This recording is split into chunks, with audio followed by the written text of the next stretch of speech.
Wanted. Someone to go back in time and cover games news with us. This is not a joke. You'll get paid in exposure after we get back. We've only done this once before. Journalism not guaranteed. Welcome back, everyone, to Journalism Not Guaranteed, the gaming news podcast. Shut up. The gaming news podcast that covers future, past, and present. Future not included. I'm Tectonic Improv, the wonderful host, and these are my lowly co-hosts that talk when I'm done talking. Speak! Hi. Me, Null Toxicity. Lowly co-host number 1. And with me... It's Tabby Nickel, lowly co-host number 2. Perfect. And, we've got some stuff today. Not as much as last week, but still a good chunk, I feel. Thank God. Oh, wait a minute. Do you two want to talk about Safety Not Guaranteed before we get any further? Did you watch it? No. I watched it. I thought it'd be funny if I didn't watch it. Okay, that's fair. What'd you guys think of it before I give it my time of day? For a movie that's like supposedly about time travel, it sure has very, very small amount of time travel in it. Well, it doesn't have any. It's not about time travel. It's a love story. It's a character drama. Really, is what it really is. They got the idea. It's just based off that one newspaper snippet, right? So, you can kind of just go anywhere with that, I suppose. Yeah. It's got. Is it Aubrey Plaza or Audrey Plaza? I think it's Aubrey. Aubrey, yeah. No, it's like, I feel like it like brings up questions and then doesn't answer them. Is my one critique of it, but I would say it's a fun little like quirky character like drama type. It's not like fucked up or anything. For some reason, I thought I heard it was like fucked up. How old is the guy? He's like. He's too old for Aubrey Plaza in that movie. Wait. Can we have the guy that we have next to us in the thumbnail be that picture that you two keep posting of him like riding the lawnmower with the No, that's not him. That's not him. That's not him. Well, can we make it anyway? 100% yes. I don't think there's anyone in games media this week that we can lambast. We could put Jeff Bezos there. What did he do? You want to get into the news so we can talk about what Jeff Bezos did? Do you want me to talk about that right away? Yeah, that's better segue than I can think of. We can start with them, yeah. All right, so basically, Twitch decided to secretly implement a brand safety score feature per when people were digging into it. That's what they were calling it. It's essentially a social credit system, but on Twitch. So it rates, it's part of their API, and it rates your stream based off of mostly like hard factual information is the easiest way to put it. I don't really know the best words. So tags that you use, whether or not that you are banned in other people's chats, how many people are banned in your chats, chat behavior. Is it very spammy? Is it conversational? Is it mostly subs? That kind of stuff. If you have automod enabled, and a individual rating by Twitch staff. That sounds like a lot of stuff that the Twitch streamer doesn't have control over. That's right, Jay. Ban history and all that. There's some things like chat. Like it's trying to make it so that you can like it tries to make it so that the streamer can try to enforce rules more or make their chat more friendly towards brand friendly, essentially, which is what this is. But more importantly, it also checks age, whether or not the streamer is 18 plus or 21 plus, because it's all designed for what brands are going to be going and showing ads on there. So if you're a 16-year-old streamer who's on there, they might ad agencies might not want to target that audience, or they might not want to use their products to promote someone, say like Budweiser, for example. I've seen Budweiser ads on Twitch before. I've seen them on like a variety of things. They shouldn't be advertising on a channel that's younger than 21 years old, because it doesn't make sense to do that. Is beer commercials on kids shows? No. It also checks ESRB rating of the game they're playing. So that's gonna disincentivize people to be playing those mature rated games. It's all brand stuff. It's all stuff we've seen on YouTube before that they even check that stuff. And we don't know if it's actually been how fully implemented it's been, and people have just found it as of a couple days ago. More importantly, this has the factor to change two things. The potential CPM that you earn. So are you a more brand-friendly channel? We're going to give you a higher CPM. Sounds like another website, doesn't it? But also Twitch bounty opportunities, which I know was a big moneymaker for a lot of streamers who are sort of on the cusp. So Twitch bounties was like it was like an incentive program that Twitch was running where it's like, hey, play this game for 4 hours and we'll give you $100. And like it was like it just incentivized like people to play games. For larger streamers as well, it was a huge income grab if needed. Not like, I'm not talking top of the top, I'm talking that like tier below. So people like 1,000+ viewers average. They were getting like, I remember someone showed that they were offered to play League of Legends for an hour, which is like 1 to 2 games, and they were going to get $2,000. A lot of money. Yeah, right? Shit. Right? And you guys are playing it for free. That's pretty fucked up. Oh, boy. What else do we got Twitch related? Because we got like a lot of Twitch stuff today. Remember when everyone was like, man, YouTube totally sucks. Twitch, though, they're the bastion of creators. Twitch went to shit like recently, though. It's in the past year or two that it's really gone downhill. It was like better than YouTube, except for being able to actually watch videos. It was like only for live streaming. There's no good place to live stream right now unless you're an artist. And you have like, was it Pictaro? I think is the name of it. Picardo is not really. But you can do whatever you want on there. Yeah, but you're still better off just streaming your art on Twitch. If you're a porn artist, no, but whatever. Yeah, sure. So another thing Twitch just added or is adding, I don't remember entirely, is a part of their 10-minute sub refund option, which is usually used for, I used the wrong credit card, I accidentally subbed to this person. I didn't even know it was a feature until recently, but it's whatever. More importantly, they just had an update. Yeah, I didn't know about this. An option that is, I just want a shout out as a refund option. That's so funny. That's not. That just feels like something that you wouldn't expect them to just like straight up allow you to do, like blatantly. Like you'd expect there to be like some sort of option that's kind of like that. In like a roundabout way, but the option is literally, I just wanted a shout out. Yes, it's very, very That's bad so for everyone. Now, I don't know, because I've never messed with the system or really looked into it. Like, is there a limit of refunds you can do a day? Is there a limit before your account stops getting that as an option? Like, maybe. But just even having the I want to shout out somebody option is pretty fucked up for the streamer. How many big streamers now are gonna get like, or no, I'm not gonna say big, but like I'm talking about the same people with bounties. Those like mid-level, like, but they do it full-time streamers. They're gonna get like 100 sub drops that then get refunded immediately. Yeah, if this is like a thing that starts taking off, I could totally see a Twitch streamer saying, "I will shout out your sub on a 10-minute delay." Mm-hmm. And it's like, you've subbed me 10 minutes ago. Thank you, Bong Ripper 99. I appreciate it. And then that's not a problem anymore. I can just see this killing shoutouts in general.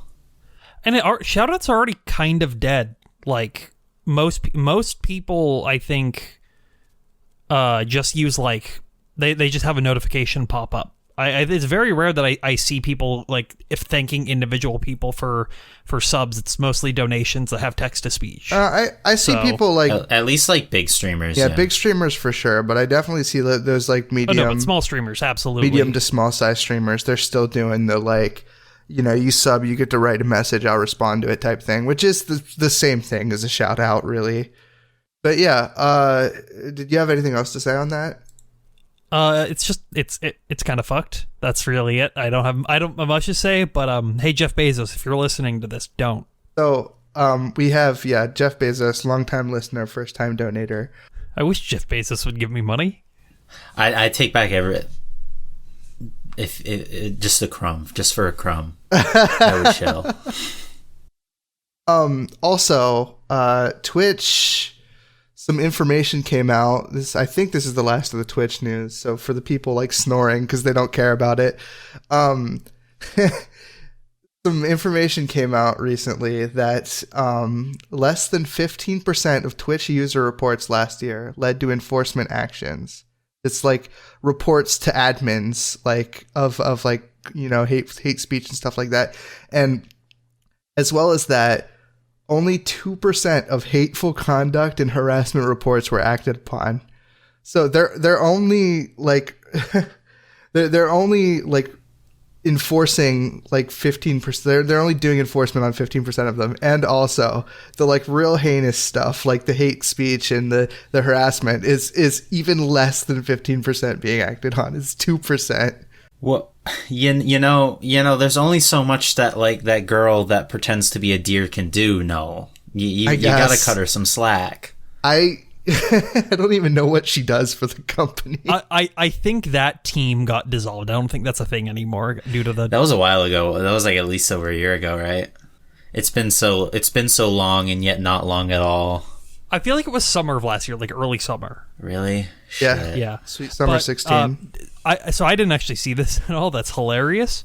Did they give hard numbers or was it just percentages? Yeah.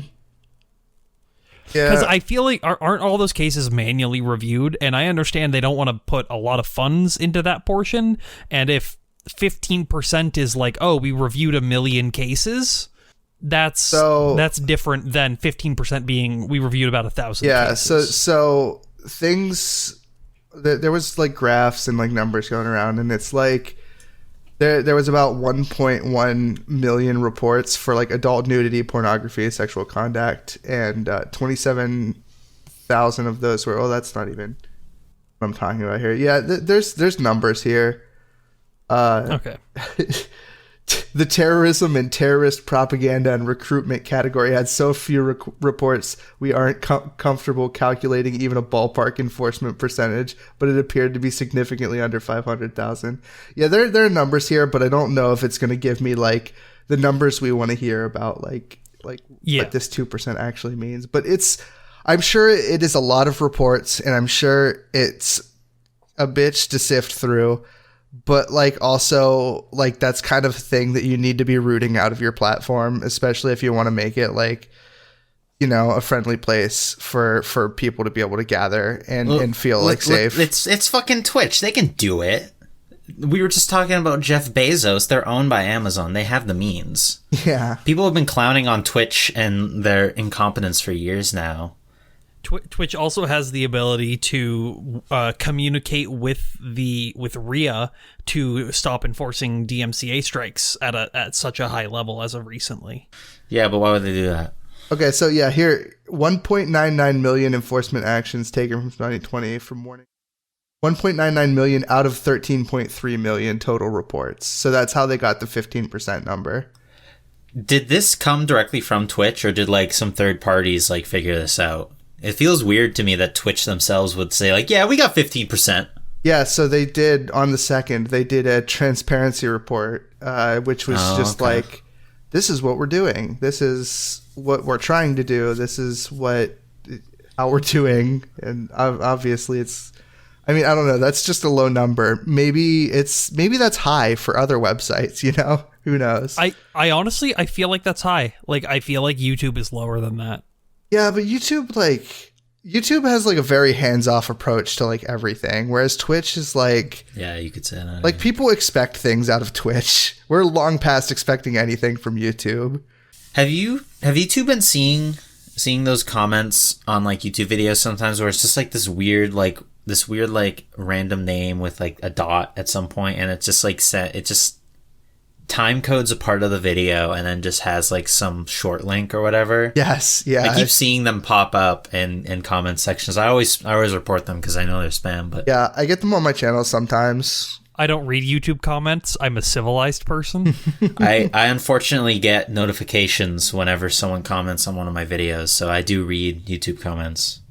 They're usually actually very thoughtful comments, so thank you all. No, reading your videos comments, totally understand. I thought you were like, I was don't watching make YouTube MCR videos. music. I make films. Okay, yeah. So that's it for the Twitch news. You got anything for me, Jay? Oh, thank God. Yeah, I can get a cool one. So Microsoft, everyone's favorite company, has responded to accusations about their unresponsive buttons in Xbox. I believe just Xbox controllers in general, not even just like one or Series X controllers or whatever, because they're all the same controller. Apparently they're working to fix these problems. I know, like, for a while I've been seeing stories about like Sony's DualSense controller having like stick drift, and everyone knows about Joy-Cons at this point, so I won't really go too deep into that. But I think Sony hasn't responded at all to the drift problems, and we're still kind of early on in that, so I'm not we don't know exactly how like widespread the problems with the DualSense, but apparently it's bad enough for Microsoft to publicly comment on their faulty controllers.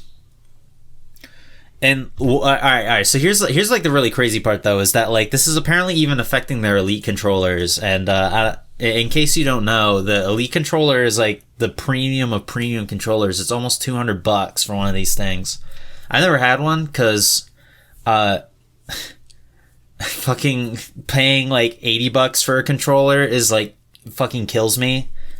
To this day, I would never pay $180 for a controller. But fucking hell, it's just the controllers are so expensive now, and the fact that they're like more faulty than they've ever been, I feel like.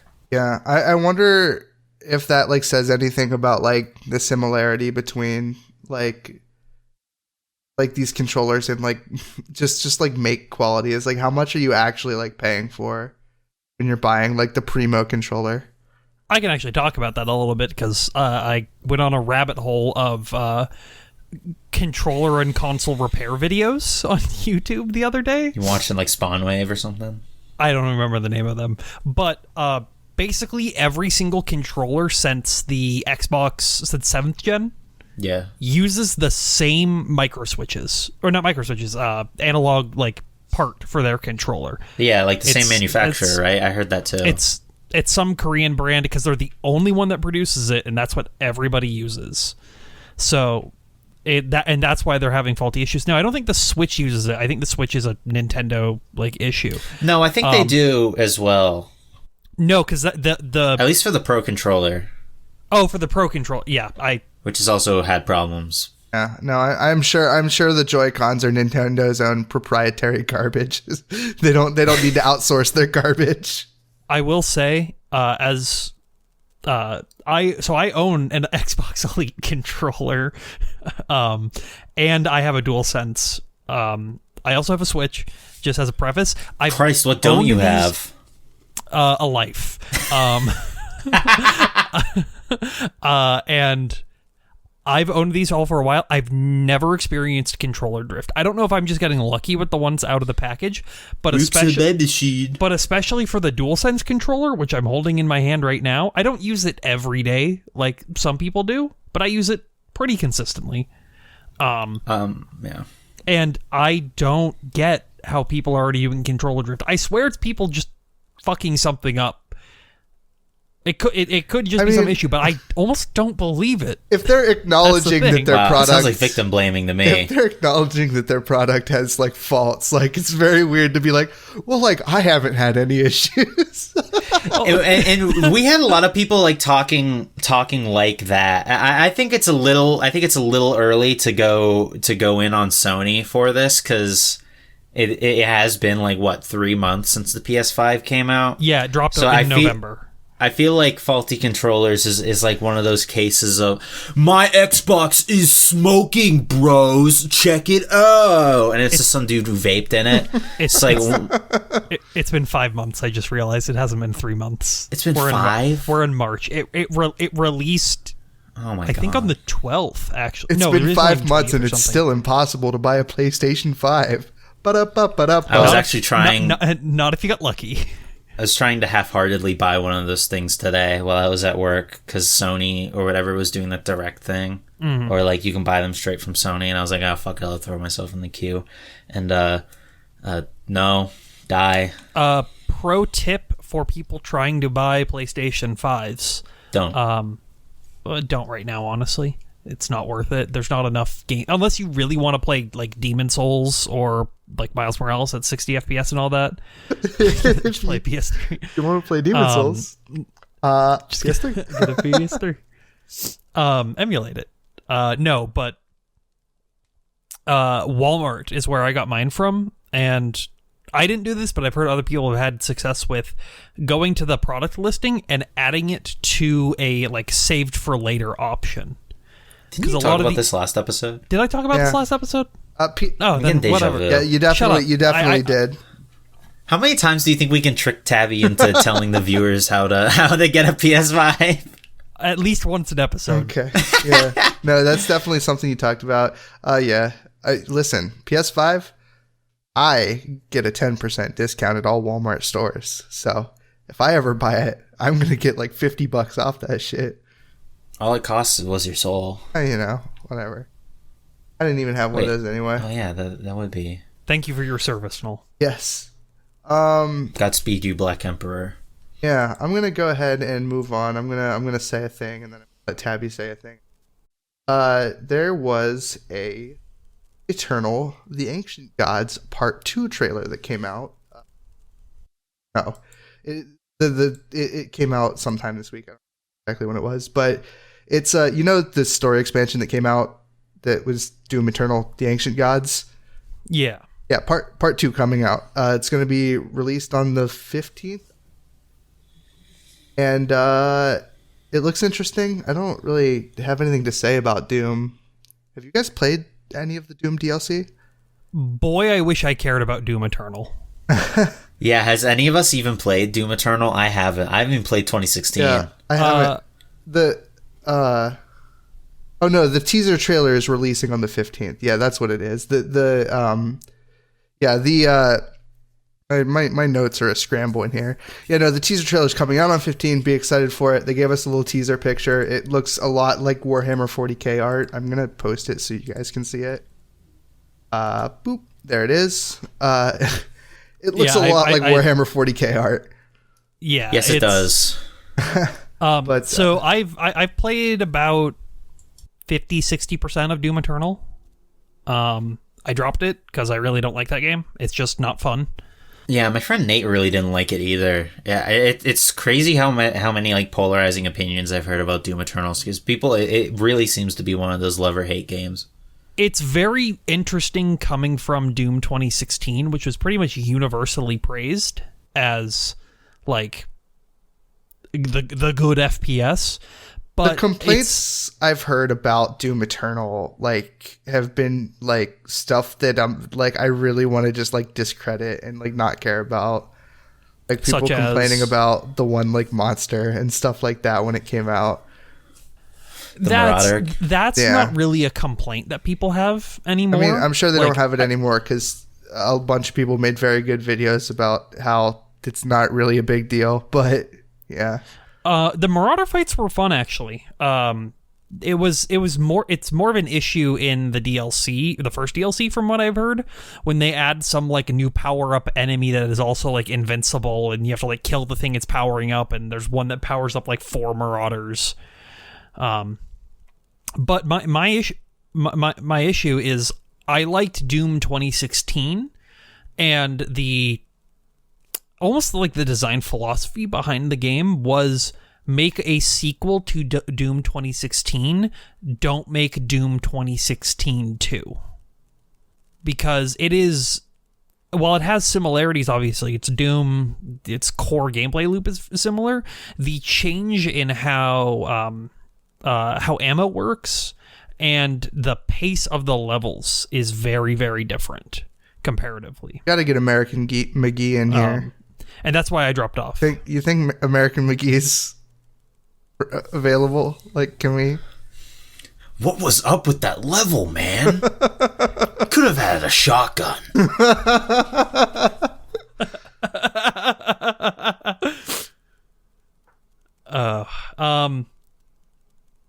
Yeah, like I said, boy, I wish I cared about Doom Eternal. I'll probably play the games at some point. I will probably enjoy them immensely. I haven't played either of the new Doom games.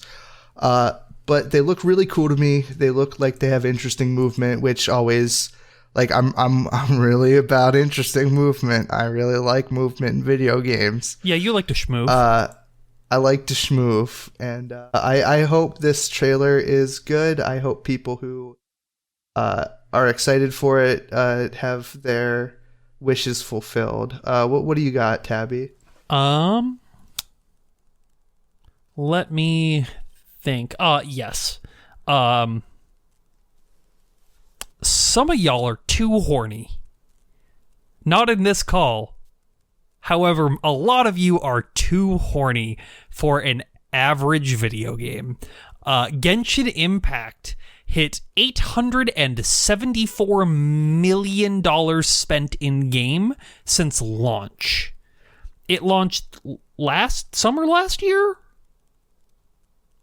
I think something like that. It's not. Sounds right. It's not, you know, the ones that are like the most profitable that have been around for years. This is a new game, and that is too much money.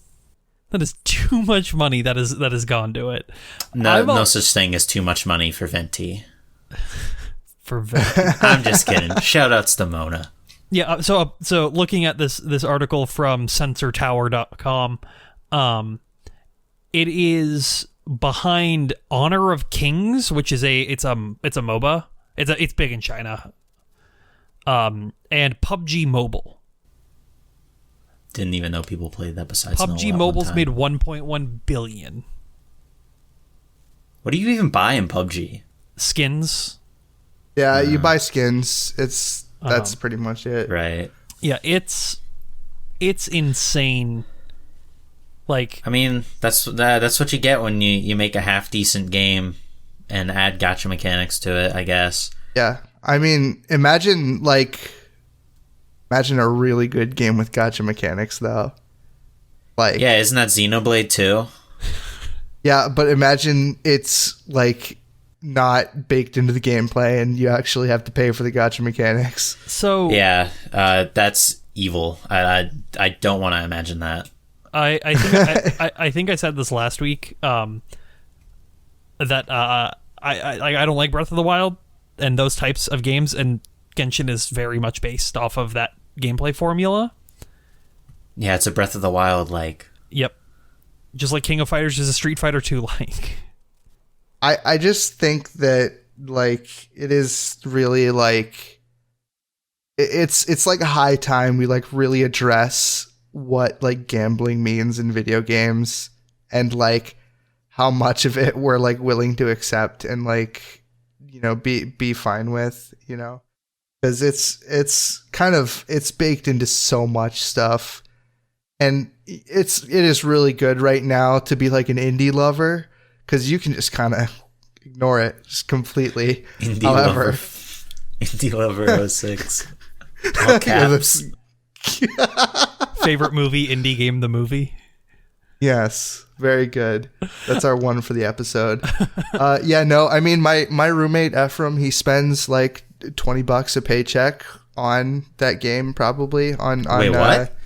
Genshin. How much does he spend? $20 a paycheck. So like $40 a month. I mean, that's you hear that and you're like, oh, that's not really that bad. But then it's like, okay, well, how about we scale this up to like tons of players, and that's how you get ridiculous figures like that. And there are also people who are like, I sold my house to pull this fucking god sword. not clickbait, and it's like a YouTube video, and he's like pogging out of his mind. There's people like that who are like also driving the market. Like it's it's a lot of factors. It's definitely like I think the only gacha game that I play in quotes is like Fire Emblem Heroes, because sometimes I'll just install the game like what character can I get, and they give you so many free stuff, so I just summon like characters forbidden until I get the one I want, and I'm like, okay, I'm done, and then I stop playing the game until a character I like comes out. I'll say with Genshin as well, from what I know of it, they do a very good job at making people spend money for things. So it's a lot of gacha games, like Fire Emblem Heroes, just give away free stuff. But to guarantee like getting a certain character, you have to not roll that character within 90 rolls or something. Yeah, it seems pretty nuts. And each roll is like $10 or something. And you need like two of them. So you need to roll like 180 times.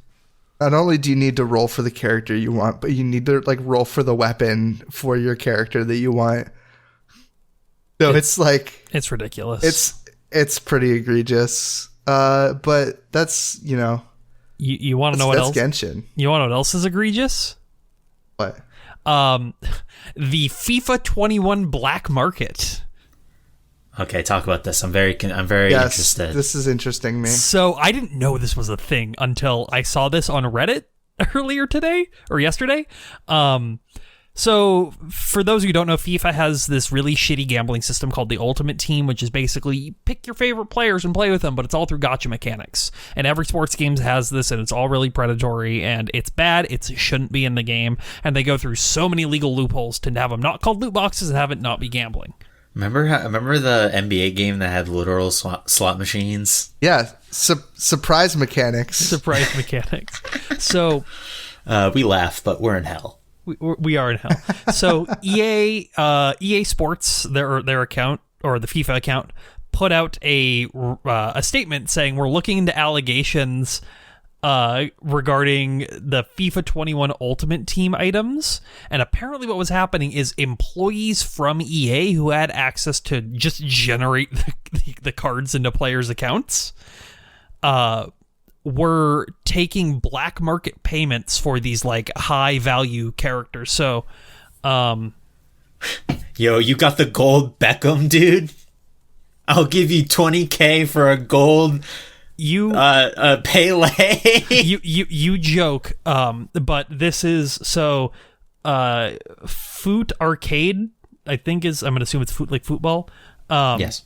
Posted a series of tweets that they got from someone who was communicating with one of these people and leaked everything out, and this is sort of where the story blew out to the public. A whistleblower, if you will. Yeah, thank you. That's the word I was looking for. A referee. So what are these people paying for a premium player? So for R9, which is Cristiano Ronaldo and like a certain team that he played on, I don't know. A good soccer player. One of the best. $2,500 US. People were paying. This is a whole other world. I have no idea about like these fucking sports games, and people are throwing down grands to get their players. This is insane. This is like the hat shit from TF2, but like worse somehow. Maybe not actually. I mean, you fucking spent a ridiculous amount of fucking money back in the day, but I don't think there were any Valve people conspiring in that. Then for like the tier below that of like good players that aren't like the biggest names in the world, they're still paying $800 to $1,000 per player. So you have some people who are dropping 10 grand because you need, what is it, 10, 11 players on a field for soccer? 13. 13 thank players. You have to, you're dropping 10 to 13K to have all these players. And the sad thing is that it's probably cheaper than just rolling for them. It's guaranteed to be cheaper. I know people who, and I think FIFA has the worst system implemented for their gambling to abuse people with addictive personalities. As someone who has an addictive personality, I hang out with a lot of Magic the Gathering players who all have addictive personalities, and I know one who he spends every single dollar of his paycheck outside of bills on FIFA Ultimate Team. You know, when your company is spending tons and tons of money on like multiple like litigation and like Supreme Court hearings in different countries trying to say that what they're doing is not unethical, I feel like you might be doing something that's unethical. Also, just want to throw this out here. The old like saying that history repeats itself. There was once a Jagex moderator, JMod for short, for RuneScape, who was legitimately just printing gold. Like he was just adding gold into the game and then selling it to gold sellers for a profit. So he was literally he was adding gold into the game and selling it for real money. That'd be like, and he did it for a very long time until he got caught and banned, and it was and fired, and it was very funny. When back in 2010 or whatever in TF2, when the engineer update came out, there was this thing called the golden wrench that you could craft. There was like only 100 that could be made, and it was random. Like whenever someone crafted a weapon, there was a chance in a certain window where you could get the golden wrench, and you couldn't trade it or anything. So it was really just bragging rights, unless you were to somehow try and sell your account. But I don't think anyone really tried to do that. Anyway, there was I believe a guy who had a friend who worked at Valve, and this guy, his friend who worked at Valve, explained to him how to get the golden wrench. And the way it worked is that it was set on a timer. So like a certain time of day, if people crafted, that would proc the golden wrench or whatever. And it was very specific time frame. So he told his friend, and his friend told everyone in the server, like, all right, everyone, at this point, you craft, you get a wrench. And it worked. And the guy who worked at Valve, I believe he got VAC banned. Oh, no. Did he keep his job? I think he still works at the company, though. Because, you know, it is really funny. It's kind of innocent, though. Like, it's...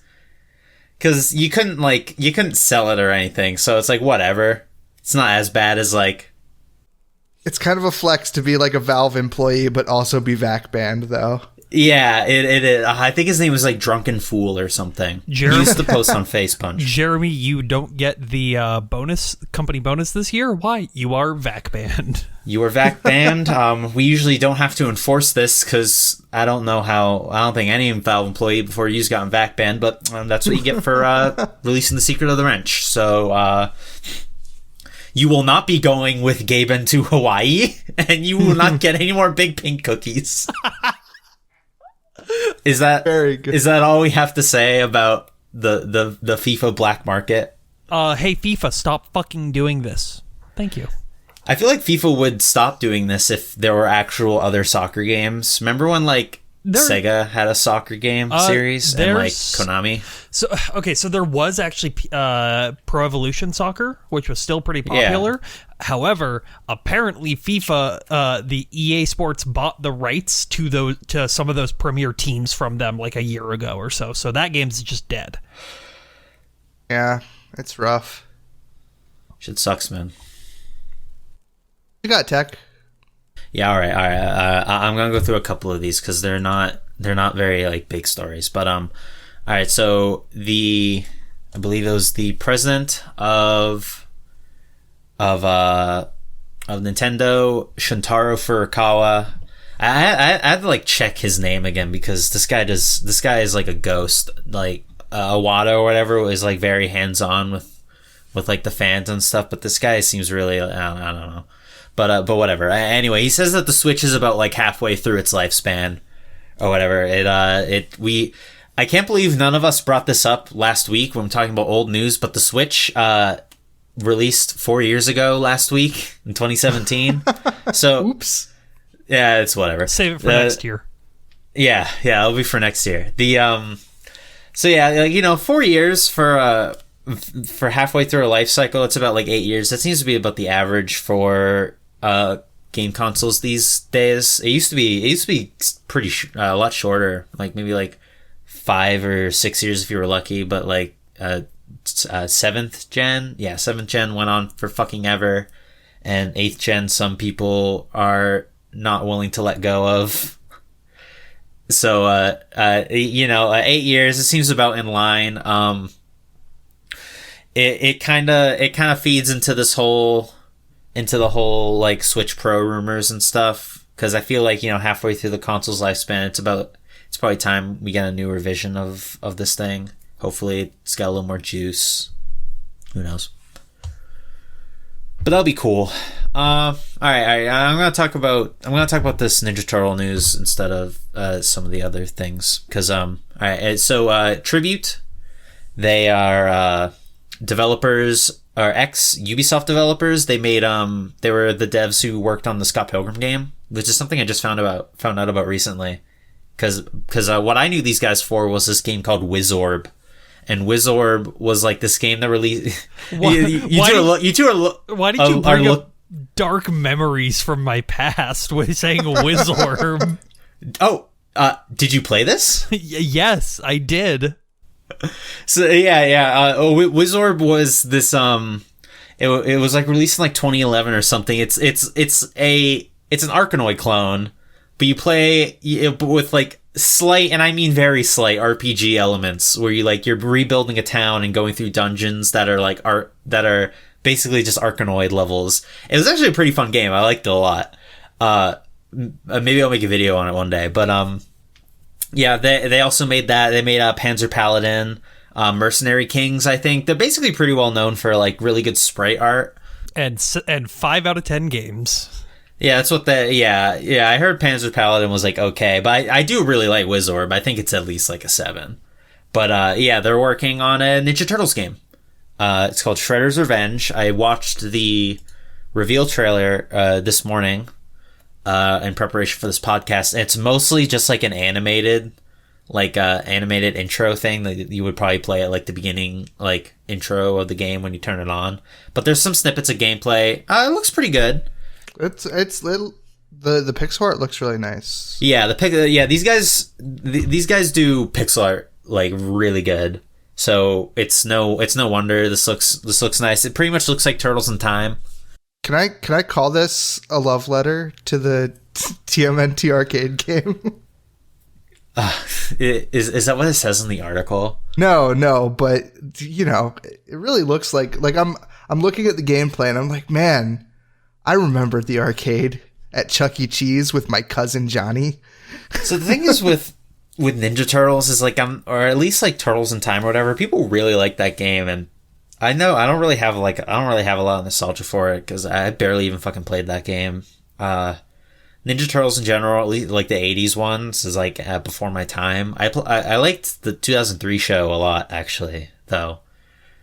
So it's not like I don't have anything. It's not like I have anything against Ninja Turtles. Just it's pretty cool. I don't think it has a date or anything. It's just it just seems to be like a reveal and nothing more, because they really didn't show that much of it. But it's nice to see it exists. Hopefully we get some more about it soon, and hopefully it's good for all you Teenage Mutant Ninja Turtles out there, or for all you shellheads out there. Yeah, for all in the 2003 show.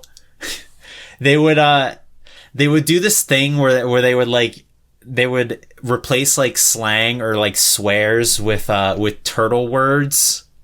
Like they would say "what the shell" a lot. I never even like thought about it until recently. Like, that is the stupidest shit I've ever heard in my entire life. It's very funny. It's the stupidest shell you've ever heard in your life. Yeah, exactly. Pretty cool. All right, and let's do one more. Let's do this one's pretty sad actually. It's talking about if you listened to last week's podcast, you'd be aware of Fantasian. It's the game being made by Sakaguchi and his team at Mistwalker. Nobu Uematsu, composer of like all the Final Fantasy games. He's in the Black Mages. You know, he's like one of the greatest composers in gaming, if not ever. Just really great. He's doing the soundtrack for Fantasian, the full soundtrack, which I actually didn't know about until this sad news, but this might be the last game he does the full soundtrack for because of health conditions. Like I think last year or 2 years or so ago, he had to cancel like touring with his band because of these health problems. So it's a shame that the age is starting to get to him. I'm really not looking forward to what.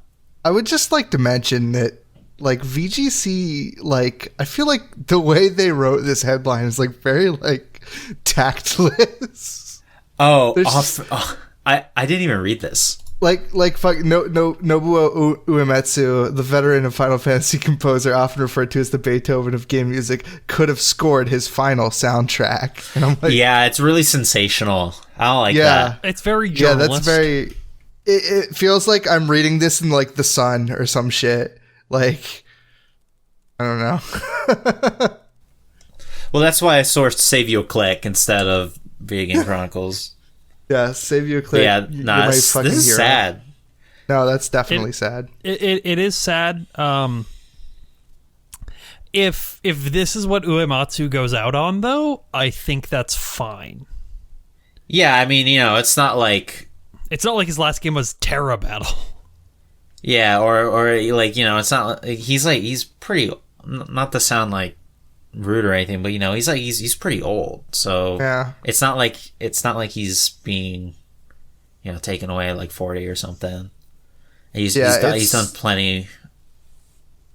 A lot of the industry heroes are, you know, they're getting up there, and this is going to be kind of the soundtrack to this coming decade is, you know, or not the soundtrack, but the theme of this coming decade is just like kind of old video game like heroes just kind of being like, well, either I'm not doing it anymore, I'm too old to do it, or, you know, passing away, which is very unfortunate. Yeah, I can't wait for Hideo Kojima to put his brain in a jar and attach it to some kind of weird robot thing. It is going to be. He's like so weird when he's 50. When Hideo Kojima is gone. Yeah, Hideo is like pretty young. Shigeru Miyamoto, I don't even know what the fuck is gonna. It's gonna be so weird to be in a world where Shigeru Miyamoto isn't alive anymore. Legitimately, honestly, I think you won't see. He's already dead. Yes. Oh, no. I don't think you'll ever see somebody as weird as weird quotations as some of these devs are anymore once they're gone. Like, I don't think we're never going to get another Suda51. We're never going to get another Swery. I don't think we're ever going to get another Hideo Kojima in the AAA, quadruple A space. I think companies are trying to be, they're going to be very safe with their products, and it's going to be very, very straight. I mean, Sony Japan, we talked about that last week.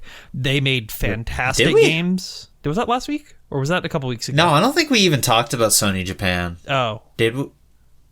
It might, because I think we only talked about the state of play. We may have talked about it in a Discord call. I don't even remember when it happened, but Sony Japan dropped, basically doesn't exist anymore. They're now a support company.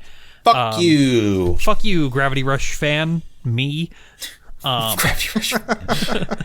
It's not fucking Gravity Rush's fault that game didn't do good. I didn't even know Gravity Rush 2 came out until like a month after it happened. Did you know Gravity Rush 1 got ported from the Vita to the PS4? Yeah, by the time I found out, it was fucking sold out everywhere because they only printed like 2 copies. Yeah, and it commands very high prices. Fuck. Yeah, I'm pissed now. I think there will always be like Artur-esque. I think those guys are going to be in the indie space. Personalities. Like we got Joseph Fares. I like no shit. That's immediately who I thought of. True. When I thought of.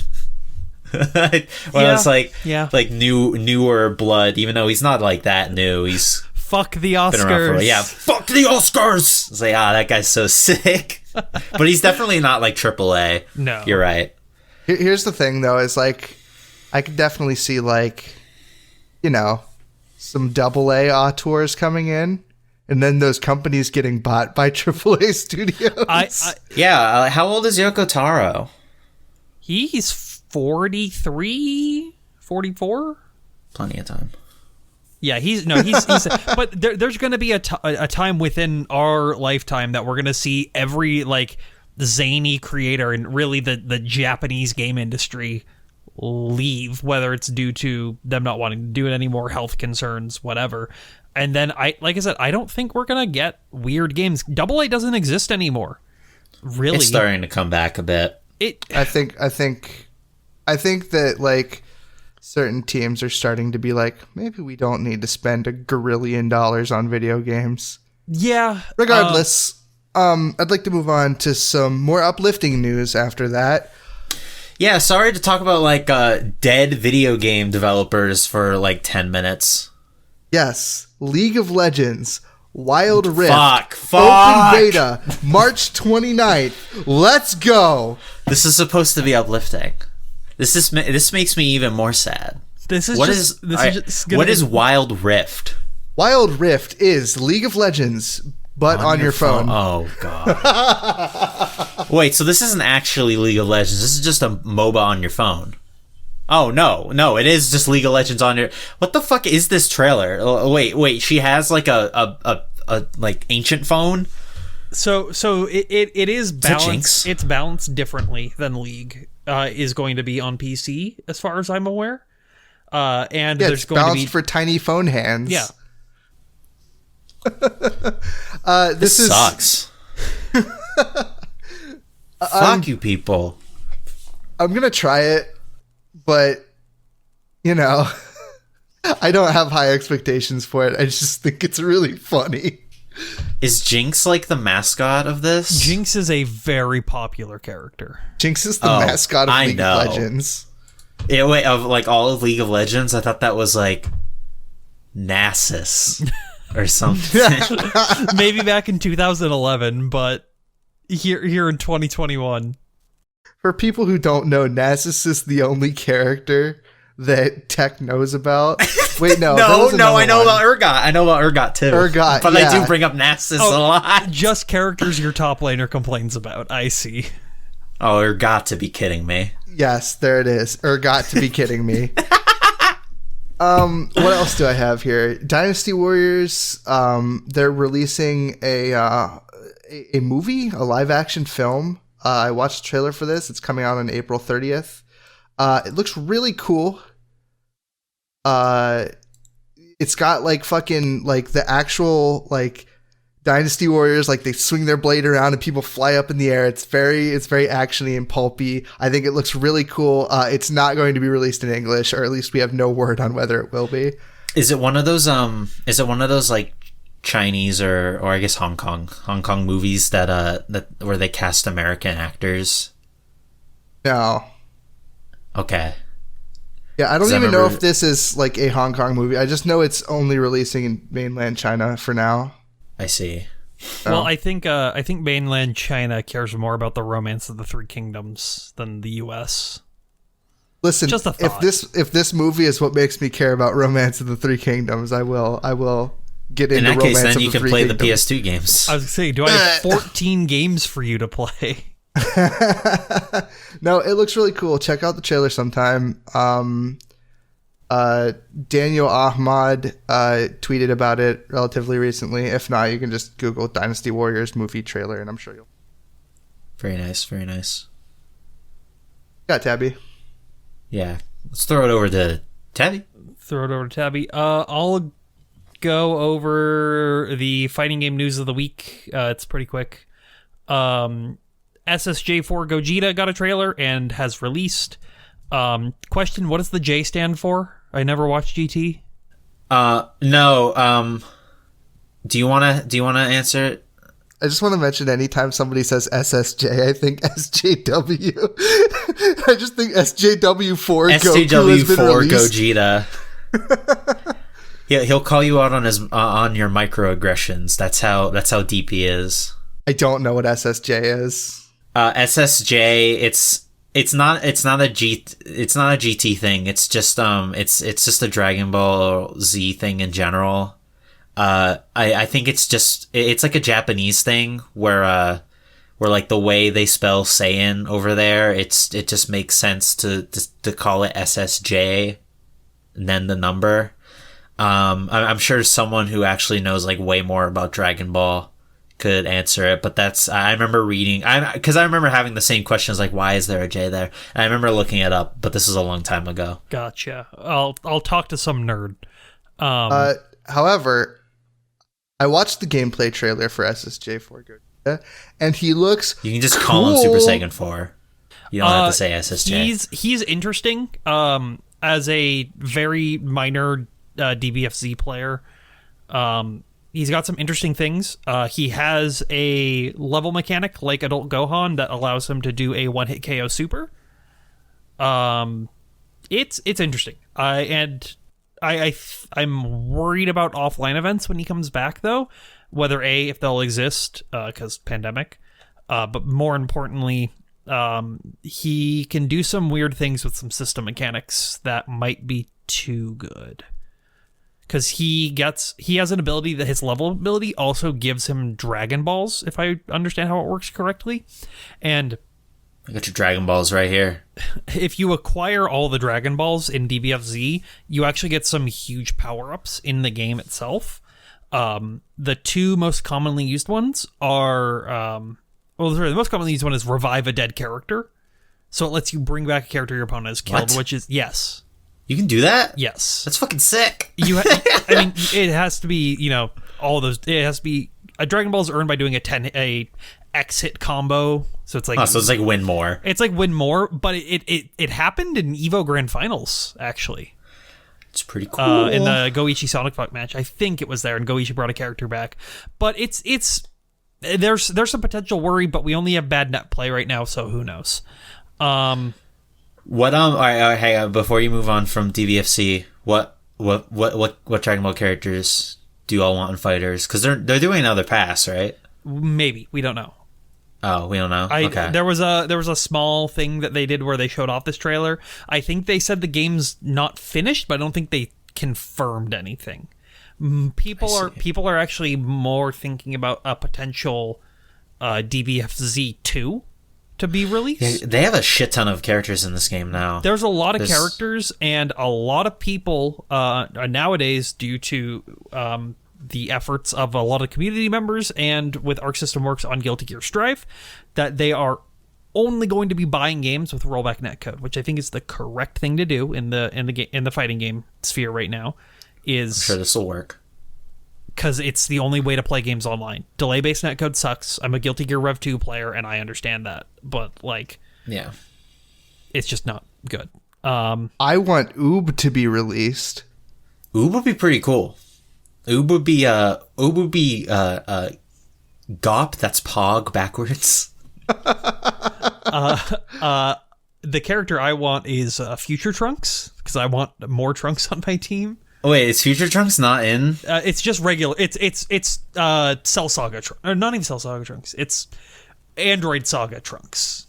That's like the same thing, right? No, he has the sword. Sorry, it's Super Trunks then maybe, where he gets to go Super Saiyan God Super Saiyan, where he gets the blue hair. I'm out. That sounds like some Kid Trunk shit. It's from the same arc where it features the hit English dub line. Don't shoot. He isn't black. Yeah. Oh yeah. Okay. That one's weird. He has like like Mai is like an important character in that arc or something. That's weird to me. Well, they're fucking, because she doesn't look right. And yeah, and they're fucking. That's really weird. First, let me just say, I love Mai. She's one of my favorite Dragon Ball characters. I do not like how she looks in the new show. I don't like how a lot of characters look in the new show. I'm not gonna lie. but her especially, because she's really cute in the original show. They did her dirty. But anyway, I would like Chi-Chi. Chi-Chi would be cool. Like end of Dragon Ball Chi-Chi, where she's got the martial arts stuff going on. That'd be cool. I mean, I can't really, like, they put Master Roshi in and like Videl. Is So I can't Mr. really think Satan of- in the game yet? No, Mr. Oh, Satan that's needs right. to be Yeah, in the game. he needs to be. I take back Oob. I want Mr. Satan. Yeah. He feels like he should be like the last. Like you put in like one more character, and it's like it's Mr. Satan, and he sucks. He's the Dan of the game. Yeah, he's character. the Dan of the game. I'm not gonna lie though, a DBFC 2. Okay, like Do you really need to do that? If that's the only way to implement rollback netcode, yes. well, not even that. I hate fighting game season passes. I hate how many of them there are.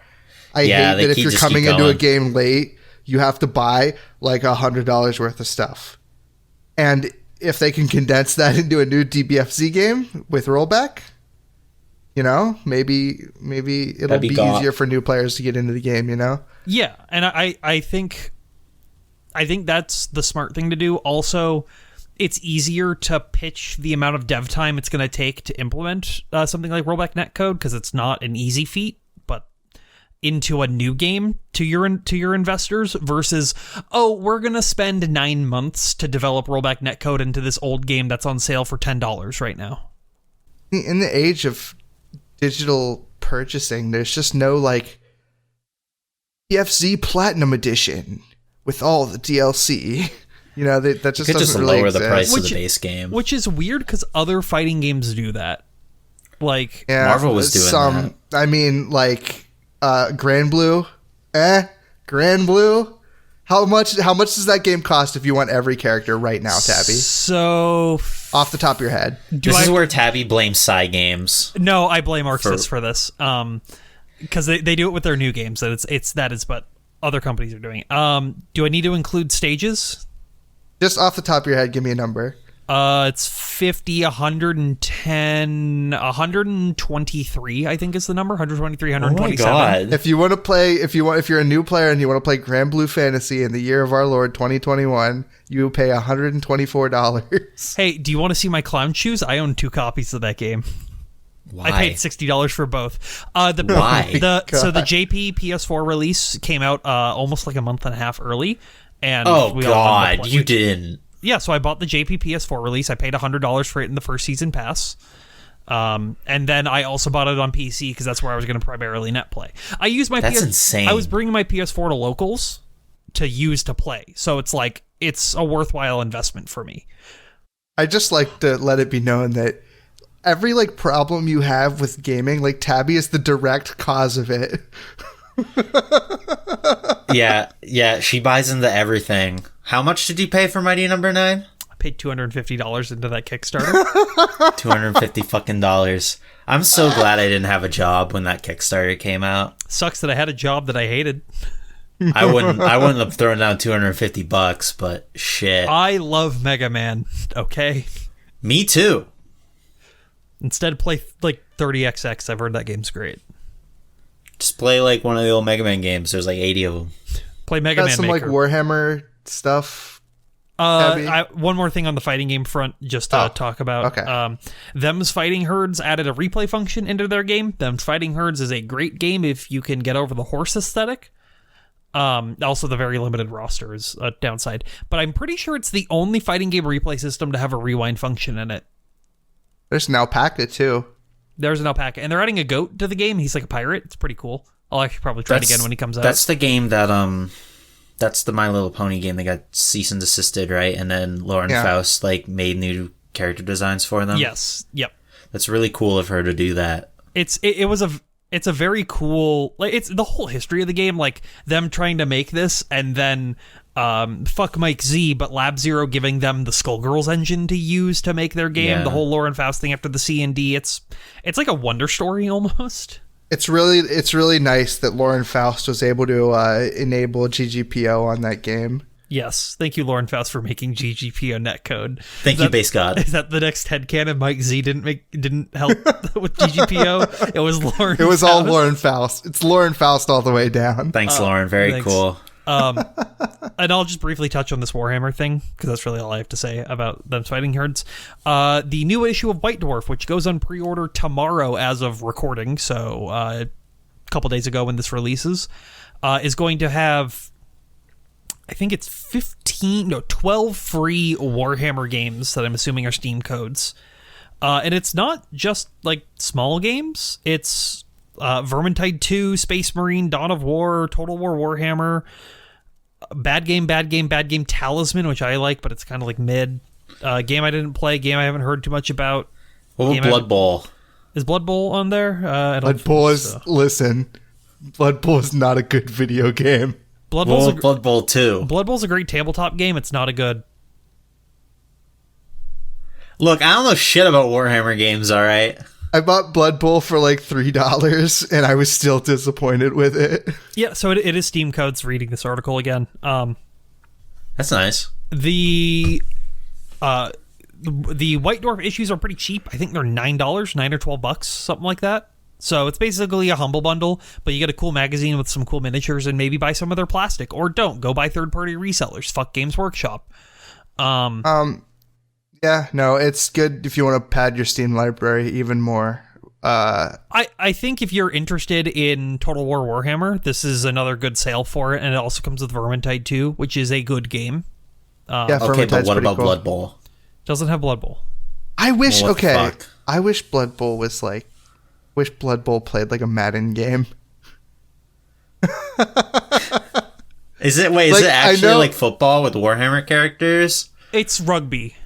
It's rugby. Okay. That's weird. I know it's supposed to be trying to be like a tabletop game, but I would much rather try to be a video game rendition of a tabletop game than it trying to be a board game. Maybe. That's my answer. I don't really know. Like Warhammer video games are so no, not NFL. NFL Streets. All right, now you got my attention. Now you're talking. You're speaking my language. Yeah, okay, cool. I'm gonna go ahead and say some stuff here. Words. Oh, De Novo Anti-Cheat coming to PlayStation 5. Okay, I'm glad you brought this up, because you have in your notes saying that you hope this doesn't negatively impact your the performance. Yes. I saw a lot of people commenting about that because I saw a lot of people commenting about that because, you know, everyone knows what a nightmare De Novo is on PC. The thing is that this isn't the anti-tamper software, it's their anti-cheat. And it's already been on like PS4 and Xbox One for like years now at this point. So there's really any sort of worries about this fucking up performance of your PS5 games is unfounded. It's gonna be fine. Cool. Also, thanks to the power of the PS5, all your games will always run flawlessly with no issues whatsoever. Nope.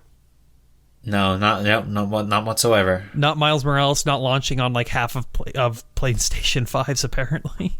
Thank you, person who purchased PlayStation 5. Tabby, live on the field. What did you say about the PS5, Tabby? It's good. How about Bugsnax? It's like a 7 out of 10. 7. Okay. 7? I feel like that's really high for what Bugsnax is. It was free. I enjoyed it. Whatever, man. Like, where's your integrity? $40. Look, okay, do I get a shit on Destruction All-Stars then because it's 70? No, it's not even 70 anymore. They do they drop it? Okay. They dropped the price too. I think it's like $30. Damn. Okay. Just probably still a little steep. Should have been 20. I'm being honest. Okay. Do you guys know anything about Disintegration? No. Negative. What is it, Null? Video game. It came out in like 2020. It was being worked on since like 2015. It was very mid game. Their company V1 Interactive like went just I don't know. They just went under. They're closing. You're never gonna hear anything from them again. I don't know anything about. Oh, wait a minute! I have heard about this game. This was like the game that the publishers like. It's tacked multiplayer onto, right? Made it like a live service game or something. It's being made by some of the Halo guys. Oh, did Private Division make this a multiplayer game? Am I getting this? Am I getting the game right? I remember hearing about this. Yeah, that's probably a thing. Ago. That sounds like something that would make people care about Disintegration because I have no idea what this is. So this is the game that so it was supposed to be like a Halo style first person shooter, and it literally has, I think, like the same beginnings as Halo of it. We wanted this to be an RTS, but then we made it a first person shooter. How do you do that twice? Right? And then Private Division wanted multiplayer in the game. And they pulled the multiplayer content 6 months into the game's release. Yeah. So this sucks. Poor V1. Troubled Studio has problems. Releases not so good game. It's a tale we've all heard before. It's just this one has some names on it that you might recognize. What's the guy's name? Marcus Lado. Yeah, and John Everest composed it as well, who's very good composer. Very, very good composer. Yeah, I hope those people were able to find jobs elsewhere. Yes. That's really like, it's really all my mind goes to when I hear about like a studio disintegrating. Yeah. And it's just like... you hear a studio disintegrating? Yes. Very nice. And it will be, Too soon. I'm just like, man, I really hope those people like have jobs and are able to like feed their families. Except you, Cliff Bleszinski. Even Cliffy B, I want Cliffy B to be able to feed his family. I disavow what Tabby says. My views are my own. Cliffy B can feed his family. Give me back Radical Heights, you fucker. All right. I want to talk about this one because this one's kind of funny. I'm not gonna lie. This one's kind of funny. All right, so popular multiplayer game Rust, made by Facepunch Studios. This isn't funny. It's funny in a macabre way. It's funny because you're a knockout user. No. All right, well, I'll just say what this is. All right. So, Rust posted an update that their EU servers, I believe all of them, were lost in a fire. So if you played on like European servers of Rust, like your servers are just fucking gone, and we don't know when they'll come back. They posted about this like 2 days ago. This is insane. I don't know if there's any sort of like news headlines or whatever about just like in general, like these server could this be like the only company or like a game like affected by this? Either of you know more about servers than I do? Potentially. It just depends on. Normally, companies don't reveal what data centers they were in, and a lot of times companies will use multiple data centers. All right, I'm getting some articles. Yeah. Okay, I just want to while you're pulling up those articles, I'd like to read the top tweet on this Rust update. Mm-hmm. It's from at Teddy12 with many D's. We better get something in return for all of the people that grind this week. That grind this week off. Oh my God. It's European. I'm gonna do okay, they don't know how to speak. I'm going to read this. I'm going to read this top tweet on this information, and it's Teddy12, and it's, we better get something in return for all the people who grind this week off for their bases and shit. Get on with it and compensate people. Here's another comment. Please make it so EU players are able to get at Bnans her sleeping bag. I've literally checked her Twitch every time I'm awake, but she only streams from 0100 to 0800 my time. I don't know who Bnans is. Appears to be some sort of Twitch streamer. And then some guy below him just posted a picture of Arthur with a simp card. Just thought that was funny. Oh my God. Hey, you can't say that. We're not a Twitch. Have either of you played Rust? No, I love Rust. Noel's a big Rust head. Listen, right, yeah. He grew up in the Rust Belt. Good thing you don't play in EU servers. Yeah, no, my opinion, fuck Gary Newman, obviously, but like Someone had to say it. Listen, you can't Thank see you. it, but Tech is giving thumbs up. Yeah, I do not disavow this statement. Fuck Gary. But I do. Like, He still can feed his family, but fuck him.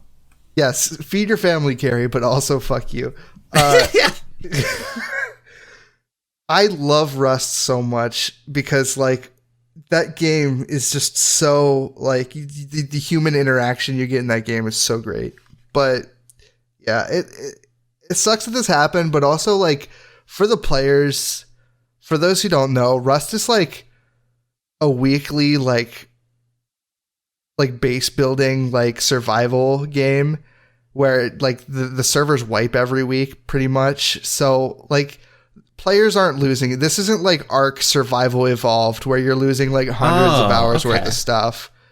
Like, the players are not. The only thing that sucks for players is they're not going to be able to play. So, you know. I thought Rust was like an Arma/DayZ situation where kind of is, right? Where individual like people could host servers. I didn't realize they were hosting the servers. But like the thing is these EU servers might, like, you might still need to like handshake with the server to actually like have your server up. Like, you might not lose, like, like say you're connecting to a server that's like a player run one. You might not lose the data on that server for like your wipe or whatever if it was like a long-term server or something like that with no wipes. But like, you might like lose your ability to connect to that server because it's not able to like connect to the Rust to the actual game. Gotcha. Okay.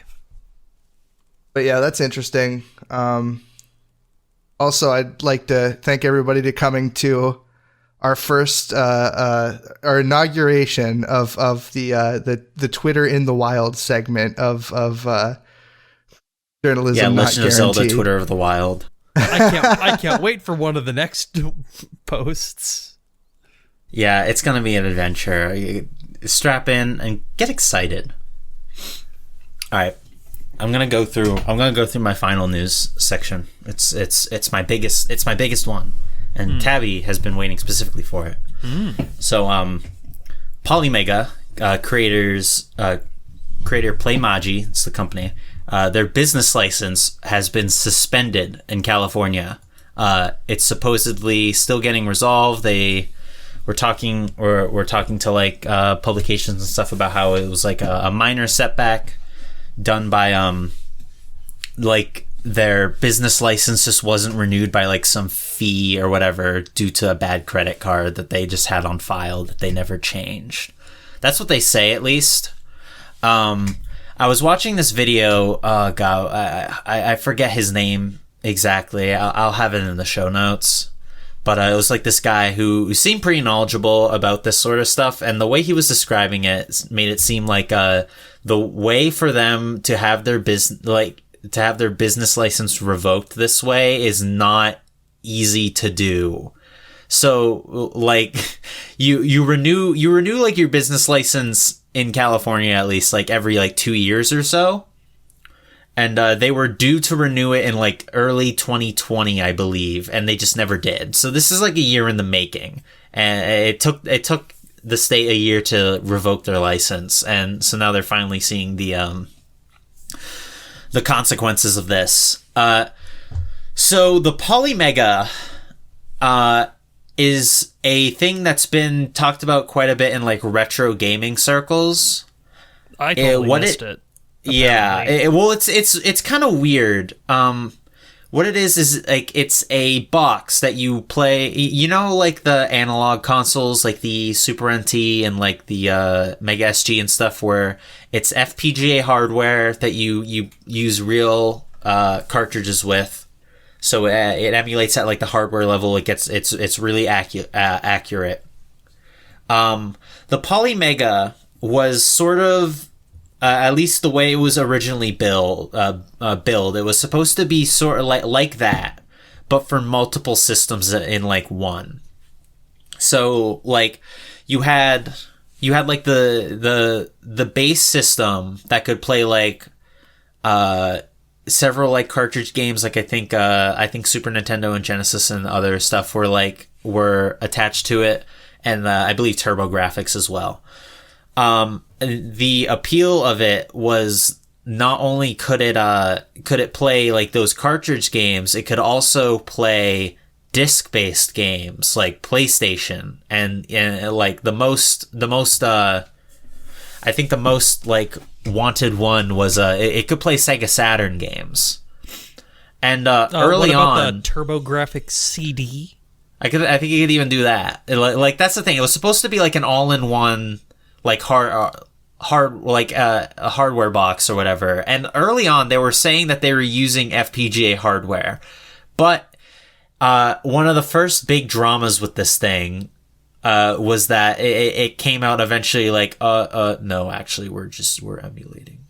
So it's not exactly like Analog's consoles where they're using FPGA hardware. They're using I think it's RetroArch based or something similar to that to emulate these games. But apparently they're emulated they're emulated very well. At least Saturn at the very least is emulated pretty good.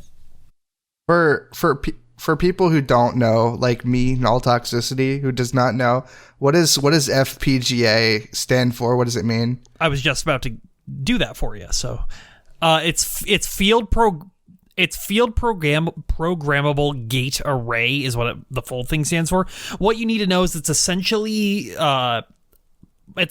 electronics on a motherboard that were originally used to program on the field. If you needed to have something done, change something on a hardware level, you could do that just by inputting ones and zeros or connecting something to a board.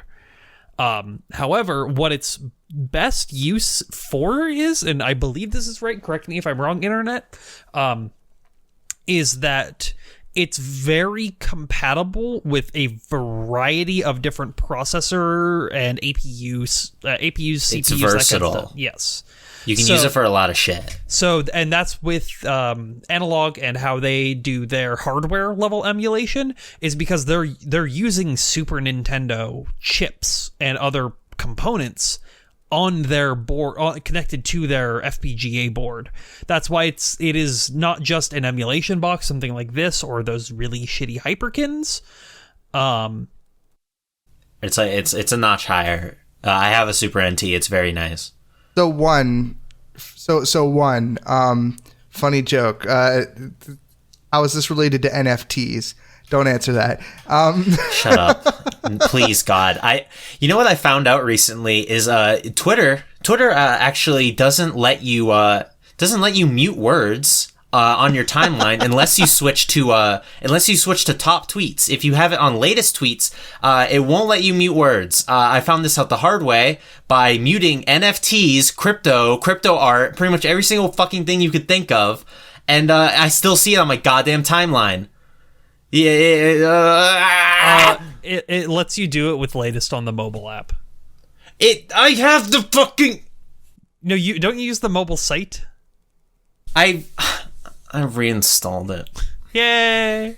The actual question I had was how similar is that to something like PlayStation 2 having like PlayStation 1 hardware in it, or PlayStation 3 having PlayStation 2 hardware in it? It's pretty similar in concept of the FPGAs, of what the FPGA and how retro games are using it. But it's very similar. It's, we have the hardware in there that's then just being all routed through circuitry and shit using very simple terms, because I don't even really know how it fully works with the PS3, for example. We're kind of talking out of our asses, not gonna lie. More importantly, hey, do you want this thing? Because I'm on their website, because I thought I was just gonna assume it's FPGA, so I wanted to see what the price of it is. It's $500. Yeah, I was gonna get to that. The Polymega isn't FPGA hardware. Yes, for one. So the reason why it's so expensive is because it has all different. It's an all-in-one box, so you're paying for like the convenience in that regard. The thing is with the Polymega is like it feels like a half step, where it's not really for like anyone I can think of. Obviously some people are interested in this, but like, if you want to play your actual like carts, chances are you want to play on like actual hardware, or at least something close to it, like the Super NT. But this thing is an emulator box, so if you're putting these, if you're gonna use real carts, and so I guess if you really want to use real carts but you don't care about emulation, then I guess this is for you. It's also pretty expensive. Really, the appeal of this thing was the disc stuff, like with Saturn and whatnot. But like Saturn emulation has gotten better in the past couple of years, and not to mention, I think that the Saturn, like it's $500 for the base Polymega. But the thing is that the point is like you're supposed to buy like add-ons to it to play specific games. So like add even more to that price. So it's like my Farberware stand mixer. It's exactly like Null's Farberware stand mixer. That's an apt comparison. So its base level stuff, because I have the product page pulled open, is actually pretty like versatile in what it has. It's not some people were calling this a scam. It's definitely not a scam, because we have. You have the can get Retron this 5 in some way. The Yeah, Retron 5, I mean, like it's scam. The Retron 5 is at least real. You can get this. Like it might be stuck in Myanmar for like fucking 3 months, but you can. True. Yeah. You obviously their business got revoked, or business practice or whatever the fuck has been revoked. So you probably won't be able to get one now. Not to mention it's been like sold out on pre-orders for whatever for a long time. But it's not like the Atari VCS where it's not real. It's real. Pre-orders are actually still open on their website.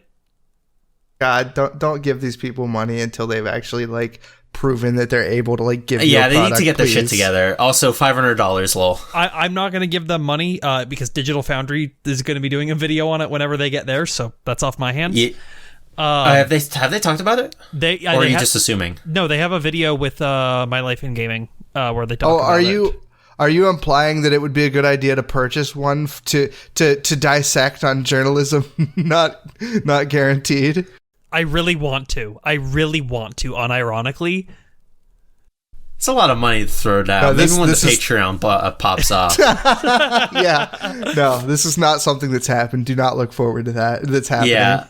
But so like it seems like their base model is only disk system stuff. All the cartridge stuff is add-ons, and I don't actually know. I know the price of one of the add-ons is fucking expensive. I saw they had a light gun, and I'm like, oh cool, does that work with HD displays? Because that would actually be worth it. It does. That was another big appeal to this thing, is that I believe I remember people talking about this a while ago, that they have a light gun that works with with HD TVs, which is cool. If they got that to work with other parts of it, or if it's like you can use this on original hardware, but if you have an upscaler, it'd be like, great, I should buy that. That's actually something of value. Non sequitur, real quick. If anyone knows how to take like a PS2, like GunCon 2, and modify it so that it has arcade recoil on it, I can send you a video later. That sounds like a Send project. me an email. Send me an email on reps2mail@gmail.com. Please. Is that your email address? That's cute. For Reps2GOG, yeah. That's great. Actually, I don't even see. Dear greatest ever. Okay, yeah. So, every module that lets you put cartridges in the system is like $80, and they don't do multiple. It's you get the NES module, the SNES module, the Sega model, and then the TurboGrafx 16 model. So it's not even at the advantage of something like I was thinking about this, and it's like, well, why would I buy this over a Mister? Because I feel like that's the same audience. The appeal to this is very luxury. Admittedly, it does look nice. It looks nicer than a fucking Mister. You get to use your carts. That's the appeal, I guess. For someone like me, though, it's like, like if I'm using my real carts, I don't want an emulator box, or like exactly like one or the other, right? it seems weird to me. I don't know. I never got the appeal, and also I have a Sega Saturn and a satiator, so I don't really need this thing to emulate Saturn games.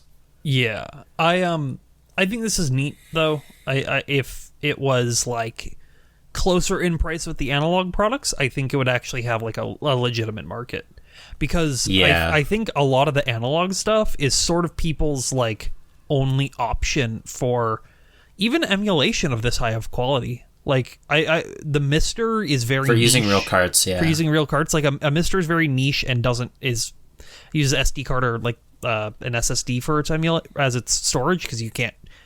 Someone might sell a thing that lets you use cards. I don't know. I don't know a lot on the Mister because I don't own one and I don't particularly want to. Yeah, I have no need for one of those. But I see this as potentially something cool if like it was a reasonable price. So what else you got for me, Tabby? Yeah, that's all I got on the Polymega. And all my news. We haven't talked about it. This one's a little big. The Microsoft and Bethesda ZeniMax merger is through. I don't think anyone expected otherwise, but it's nice to finally know for sure. Yeah, there was always potential with this being such a large buyout. It's the largest in the video game industry. No, there wasn't. You don't know what happens in the court systems. Sue me. I know this doesn't Don't sue happen. me. Please don't sue me. I beg you. I don't have money. Please direct your lawsuits to Tabby Nickel. But yeah, it's finally through. They had a little press thing today that Noel said don't watch because it's kind of pointless. Yeah, I mean, I can talk about the like roundtable a little bit. Like, it was Todd Howard being on stage, which I was giddy to see. I just miss Todd Howard. I miss E3 guys. Anyway, yeah, no, it was a lot of them just once again confirming that they will, conforming once again. They've said this multiple times over the past however long that they will honor all current exclusives, like Deathloop and Ghostwire Tokyo will remain PS5 exclusives. They've also specifically mentioned, they are timed exclusives, but still they're honoring that, which is something. That's nice, at least. And they were specifically saying that they were looking to get a lot more Game Pass exclusives out of Bethesda. That's obviously the most vague thing they could be saying, but they've been very vague with this in general. What, Microsoft vague? No. But they to just I'm going to tell you when I turned the roundtable off. It is, I mean, they you didn't watch the whole thing? How can you say it's bad then? Saying it's bad. I'm just saying it's not worth watching if you care about video game news. But they specifically said they were trying to one of the Bethesda guys is trying to suss out a little bit of information from the Microsoft guys to be hey, can we give them anything? And they're like, haha, no, wait till the we're end. Microsoft. We don't tell you anything ever. We don't have anything. We don't have news. Check out the Xbox Series X fridge. They said that you can expect to hear things by the end of summer about specifically Bethesda, and that's so fucking long from now. Yeah, so that's basically why this roundtable is. If you care about news, it's not really worth watching. If you care about Phil Spencer and Todd Howard sitting in the same room, I guess watch it. Well, is Phil Spencer? Were they wearing even masks? There? No, they weren't. No. Is Phil Spencer there? Because I know maybe they're probably all vaccinated, right? They're high class. What was Phil's graphic tee for this event? Fuck, I don't know. I didn't even. He always wears a graphic tee with a sports coat. I didn't see Phil there. I only saw Aaron Greenberg and then the Microsoft VP that looks like he wants to kill himself every single time he's on stage. I don't know who that is. He's like a above Xbox level exec. That just is happens. Microsoft. Microsoft. That is he leads that division, but he doesn't work on. It's he has no idea what. He's the step above Aaron Greenberg. Yeah, he's the step above Aaron Greenberg. I'm pretty sure. I don't really know any Xbox execs except for Phil Spencer. Phil Spencer was wearing a Skyrim tee. I knew it. I knew he was wearing a fucking t-shirt. Fuck yeah. It's the Dragonborn logo in Skyrim. That's what it is on a black tee. And he's... Remember when he wore that Psychonauts tee when he announced that they bought Double Fine? That was pretty funny. I'm curious to what you guys think of, like, I think it's pretty safe to assume that Elder Scrolls 6 is going to release on Sony platforms. Are you asking us for wild speculation? I'm not asking for wild speculation. I'm very good at that. I'm asking for one specific wild speculation. Starfield. Do you think Starfield will be an be Xbox exclusive? Do you think it'll be? Well, they said it would be exclusive to things that run devices with Game Pass. Yes. Is what he said. Because it's never a straight answer with this man. Yeah, so it's like that would be like Xbox X, like xCloud. I'm PC. saying Xbox as Xbox branding, like Windows. I think so. I don't. Weren't there rumors that Sony was trying to get it exclusive? Yes. Yeah, I mean, if they're trying to like really sell Game Pass, which they are really trying to sell Game Pass, I don't see why they wouldn't. Yeah. Yeah. I'm gonna say yes. I'm gonna say it is going to be Xbox exclusive. Please, if you're watching this in the future, you can just throw egg like right on my face when I'm wrong. But I believe that it will be Game Pass exclusive. I'm glad we're all on the same page for this one. I don't really see any reason to believe otherwise. Yeah. What would really make me shit my pants though is if The Elder Scrolls 6 was exclusive. That would be insane. That would be the real Game Pass. I don't think they can do that. I was looking at this earlier, and I mentioned it to Noel, but not on record. So they put out like pretty much every Bethesda game from 7th gen forward is now available on Game Pass. Which is only like 17 games. It's a lot smaller than I thought for that company. But those are developed and published, right? Yes. So you get like the Arcane games too. That's nice, I guess. One thing I thought was very, very funny is every single game is available on console or PC Game Pass. Some are available on their streaming service as well. But the only one that's not available on PC is Fallout New Vegas. What? Why? I don't... I mean, I have it already. I own it, actually. Everybody has the best Fallout game already. Is this the hidden jab at Obsidian? They're just like, oh man, fuck Obsidian. But they own Obsidian. It doesn't matter, dude. They literally own them. I said that once the merger was first announced. I was like, did Sony rumored, buy them? No, Microsoft did. Are we going to be able to actually get a New Vegas game? Is Microsoft going to let Obsidian work on the Fallout property? No, they're making Avowed. Is that what it's called? Making the Outer Worlds 2. Please don't make the Outer Worlds 2. Make a different game. Like the Outer Worlds is so disappointing. Was that Sony exclusive? No, that was Microsoft. That released on Game Pass. That's how everyone I know played it. Yeah. I played it for $1. Same. You ever see the Switch port of that game? It's insane. There's just insanely bad. It's no panic button port, that's for sure. That game also published by Private Division. The fuck is Private Division? Am I supposed to know them? They're a newer publisher. I don't remember everything that they've, their history behind them. Well, apparently they're shitty. Yeah, they kind of are. Sorry for those mouse clicks and all. But yeah, it's interesting. I'm very curious to see where this is going to go in the future because I feel like Bethesda always releases one game a year, sometimes two. And I'm curious if Microsoft's going to try to push that up more. Didn't they say they were going to be hands off with them? I don't believe it's Microsoft. I know. I'm just kind of taking them Hopefully, by their word. The thing is from what I understand, from the read I had on the room at that round table, it did seem like Bethesda was working closely with Microsoft for a while before this anyway.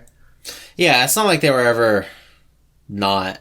Wasn't Morrowind Xbox exclusive for a bit? Yeah. Like to consoles? I was so mad because I had a PS2 and my cousin had an Xbox. I had to go over to his house to play it. And he lived 2 hours away. Was Morrowind the game that shut itself off during loading screens, or was that Oblivion? Yes. Yeah. No, that was Morrowind. Yeah. What a fucking wild story. I'm going to go through the last of my news here because it's just a couple small things. A modder for Super Smash Bros. Ultimate gave like Pyra and Mithra exaggerated jiggle physics on their womanly parts. Very funny. Somebody like got mad and added Nintendo and was like, "Hey, get rid of this." And then Nintendo got rid of this. I'm sure that helped. Yeah. And not just the general publicity of the mod. As someone with jiggle physics, I do not approve of that mod being removed. Yeah, not fair. Very, very funny. Maybe Nintendo's trying to poach this guy. Oh, you think Nintendo hired this man? I think Nintendo may have hired this man. They're recreating what they did with the Super FX chip. Yeah, exactly. This guy's the new Dylan Cuthbert. And that's a small thing. And then the other small thing is that Shin Megami Tensei 3 Nocturne, it got like a tiny update in its rating from the original version of it. The original version was rated M for mature with blood, intense violence, language, and sexual themes. The remaster, however, is rated M for mature with blood, sexual themes, strong language, violence, and partial nudity. And they did this really funny like write-up on the ESRB website. I just thought it was really silly. I'm going to read part of it, but it's like, this game contains some sexual material, topless female demons, a demonic creature with a phallic-shaped head and torso, demons with suggestive traits referenced in text, e.g. succubus. They visit women in their sleep and have sexual intercourse with them. Like their mother, they have sex with men at night. The victims won't wake up during sex. The word fuck is heard in the game. Wait, what? When? The word fuck is heard in the game. I can't wait to find out who says fuck, because I don't remember that last time I played it. I mean, there's no voice acting. So this is like ESRB not being able to handle Demi-Fiend's nipples in full HD, right? That's why I was like, I'm surprised this didn't get partial nudity the first time it came around. Not even just because of Demi-Fiend, who is like topless the entire game. You know, he's a guy, so like no one cares. But you know, like Ishtar or whatever, and I think Scathach. No, not Scathach. Lilith. Lilith is literally naked, and there's just a snake covering her like nipples and vagina. And Ishtar is naked, but you know you don't see nipples or anything because it's just she just has like a stripe pattern over her entire body, but she's very well endowed. And and my favorite one is Satan. Yes. Look up Satan in Shin Megami Tensei because Satan literally has 6 pairs of tits. I'm not joking. This is the journalism, not a guaranteed reminder that if you are not mature 17 plus, do not look these things up. Yeah, don't look them up. Don't. SRB says so. Play Shin Megami Tensei Nocturne, though. It's a good game. Was Persona 5 teen? No. Persona games never been. They're always been M. They're always M? All Mega 10 games have been like M forever because of this shit. I think I was reading, like, I think some of the, like, European, like, what are they, PEGI?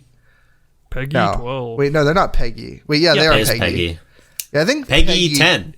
I think Peggy did an oopsie and rated a couple of them T for teen, but that's neither here nor there. I don't actually have that pulled up, so I don't specifically remember. But yeah, that's my news. I just wanted to say funny phallic-shaped head and torso. Well, the thing is also with the ESRB rating is that it probably means that the game's coming out stateside soon. Yeah. They said...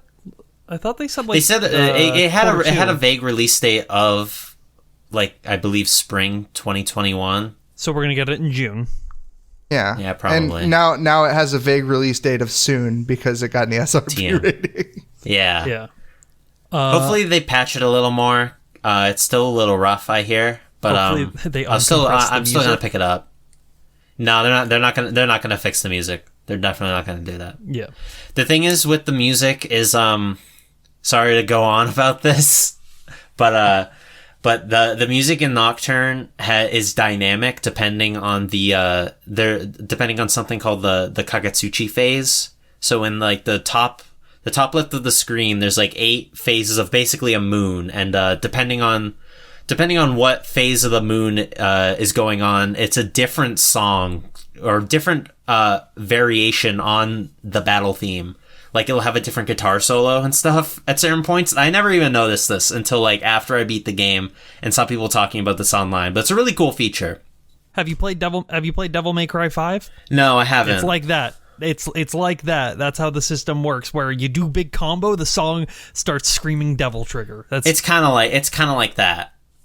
But like that, I believe the reason. One, I believe that's the reason why the battle themes in the original Nocturne are so compressed, because they have to have so many battle themes because they have multiple battle themes, variations on those battle themes, so they compress the music on the PS2 disc.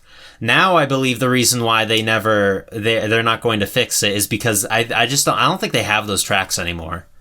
Like they might have like one version of it, but I don't know if they have the other ones. I guess they could recreate them, but can't they hire funny Twitter OST guy to just redo them? Which one? Who do you mean? A Family Guy. I'm not talking about Hideki Naga. Oh, yeah. Well, I mean, they still like. I'm pretty sure Shoji Meguro did most of the songs for Nocturne, and he still works there. So I guess they could like knock on his door when he's done working on Project Refantasy or whatever, and it's like, hey, can you like do those Nocturne solos again? I'm sure it's just too expensive for them to re-record all this stuff. He turns around in his chair. I've been waiting my entire life for this. One more thing before we move on from Nocturne. What are the things called that give Demi-Fiend his like new skills? They're called Magatama. No. Okay, thank you. Null and Toya, friend of the show, gave me shit when I made my JRPG video, and I called the Magatamas. I called the Magatamas. And that's just what I fucking called them ever since I played Phoenix Wright, and because those are in that game too. Hey, what's that one anime you like about like the something galaxy? Oh yeah, now I'm self-conscious about it because the Tatami Galaxy, right? You said Tatami Galaxy? Yeah, Tatami Galaxy is what I would say it. Yeah, that's how I would call it. Tatami. Yeah, whatever. Who cares? So I'll Bakemonogatari. Oh God. Let me just run through the last couple pieces of news that I have, and then we'll take you back. And then we get past. to the good shit. Dota Underlords has lost 97% of its player base.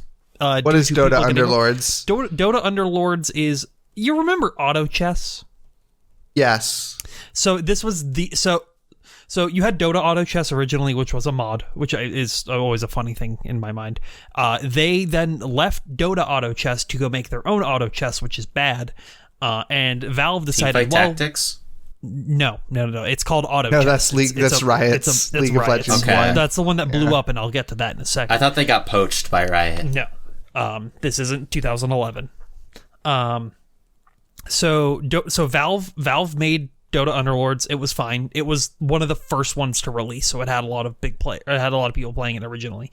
Then Auto Chess and Teamfight Tactics released around the same time. Teamfight Tactics is the League of Legends version of it. Auto Chess was the branded one by that mod development team. Valve did reach out to that mod development team and ask them to make Dota Underlords, but they said no, we want to do our own IP, which I get. That I think is like maintains a steady player base, mostly due to the Asian markets that really do like it. Dota Underlords has a lot of issues and that's the reason why people don't play it, but they haven't been like supporting it, right? That's what I heard for the reason why people haven't been playing this anymore is that they haven't really been keeping up with the meta. Yeah, and it's gotten stale compared to something like Teamfight Tactics, which changes every couple weeks, the meta, and is also integrated into the League client, and everybody knows League players are addicted. So, yep, that's true. That's basically the gist of that. I just found it funny because Artifact died last week, and now another Valve game in the last couple of years that was made in the last couple of years is dead. Hopefully, stay tuned next week when TF2 dies for real. For real this time, guys. The servers Trust burned me. down. Yeah, the server's burned down. This one's a little funny. I'll save that one for the end. Star Citizen is based in their company CIG is based in Texas, and Kotaku wrote this whole article on how that per an anonymous source from an employee on there, they were forcing them to work during their snowstorm, and that where people didn't have power for 2 weeks, or they were forcing them to use their PTO and stuff like that. And multiple CIG employees, as well as people who my dad's uncle's brother is a CIG employee kind of people, are saying that's not what the company culture is like from what I've heard. From what I've heard, it was get hours in if you can, but your safety is your first priority. So what I don't understand is why we're even talking about Star Citizen on this gaming podcast, because Star Citizen isn't a game, right? It's like a scam. Well, you remember that thing I played it. Do you remember that thing you said earlier? You can play it? Do you remember that thing you said earlier about how Tabby is everything wrong with the gaming industry? Oh no! How much money, Tabby? How many ships did you buy? I've gotten the game gifted to me. No money spent. But okay. I have the game. I own the base game. I haven't put any money into any additional ships. I only have a base Mustang. I was worried that you were just going to be like, so I have a house. The friend who gifted it to me has dumped I think 10 grand into the game. This is one of your trading card friends, right? Nope. Different friend. Entirely different. No, I meant like from the game store. No. I'm not going to go into how I know this person though. Yeah. No, me and a friend, they had like a free weekend or something, so we like hopped in and played a little bit of it. And that game, and I wish it would like come out. Like even in its current state, I would play it if it came out. If they were just like, yeah, this is like early access, and we're working on it. I mean, that's kind of what it is right now. That's what it is. Like they're on alpha like 3.6 or whatever right now. Yeah, I don't know. I wish there was like a roadmap to the future where it wasn't like, where it was like, okay, this game is going to. I know there is a roadmap. It's more like a star map. No, the constellation. The roadmap, they have a roadmap they don't even follow. Squadron 42 was supposed to release 2019. That is their single player campaign. It's a single player first person shooter set in the Star Citizen universe. It's supposed to be like Wing Commander, right? Because that's like the guy who works on Star Citizen. Yeah, basically. It was essentially supposed to be a gameplay demo for what you can do when you're docking people's ships in the full game. Hell yeah, brother. But who knows when it's actually going to come out. I get emails every day for it, though. Edward, whatever. I can't remember it. Scissorhands. No, what is it's like something Edward something with this game. I don't know. I can't remember. I only know Chris Roberts. That's like the only name I know, and I don't even think he works on the project anymore. Yeah. So I just wish that they would like, be like, hey, we're gonna do this thing, and then they would like actually do it instead of be like, okay, this is like our roadmap, but like every single like dot along this roadmap, we're gonna like be like, hey, we're gonna like do this like really unreasonable addition to the game as well. So we're gonna like divert a bunch of time and effort into that. It's kind of like if Yandere Sim got $1 billion. Oh no! I mean, it is. It's kind of like the same story. I find it on this final side tangent before I move on to something else. It's very funny that Star Citizen is actually like fun to play though, even in its current state. Unlike Yandere Sim. Well, I find it very funny that Yandere Sim's only claim to fame will ever be appearing in a Denzel Curry music video for about 5 seconds. Which song? Ultimate? No, it's The Vengeance from the Clout Cobain. No, the album has Clout Cobain on it. It's a good song. I only Recommend. know Ultimate. It's got JPEG Mafia on it. Me Smash player, me only know Ultimate. I am the one who needs a son. And so the last Fuck thing you, no. that I'm going to talk about is Square Enix is doing a showcase in spring 2021. I think they gave it March 18th. So we'll talk about it next week. And I was like, oh, neat, Square Enix. We'll watch it. Well, 7. Yeah, we'll cover it. It's going to be covering it. Literally is going to be on recording day. So yeah, we'll cover it. I was making a joke that they're not going to show anything cool.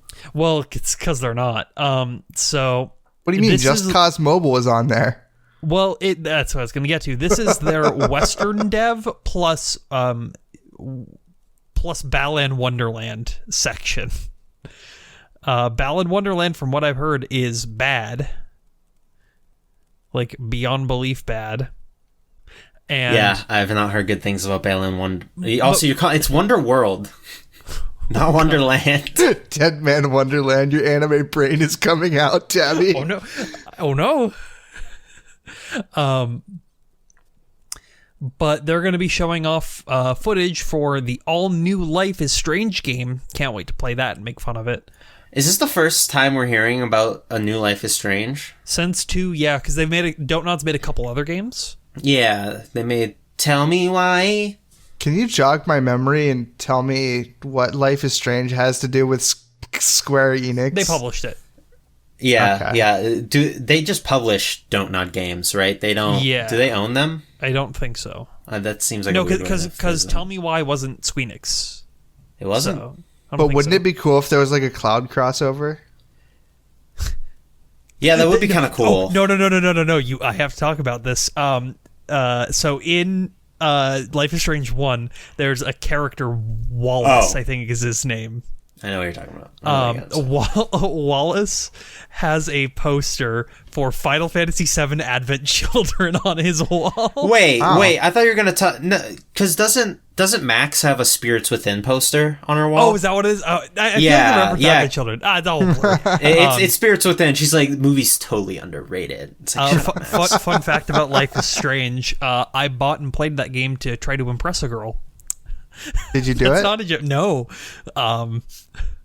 I just instead got really into like one song from the soundtrack for like a year. I really got into the front bottoms to impress a girl, and I feel like that's a similar story. Yeah. That's an L. The front bottoms is better than Life is Strange, though. Sure. Debatable.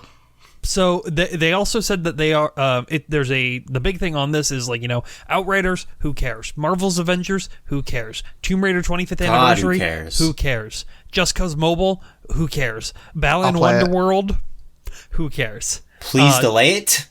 Otherwise, who cares? Please delay it and remake the game. Try again. Square Enix Montreal is going to be showing off a new game, which is very exciting because Square Enix Montreal has kind of just been pushed into the games as a service realm.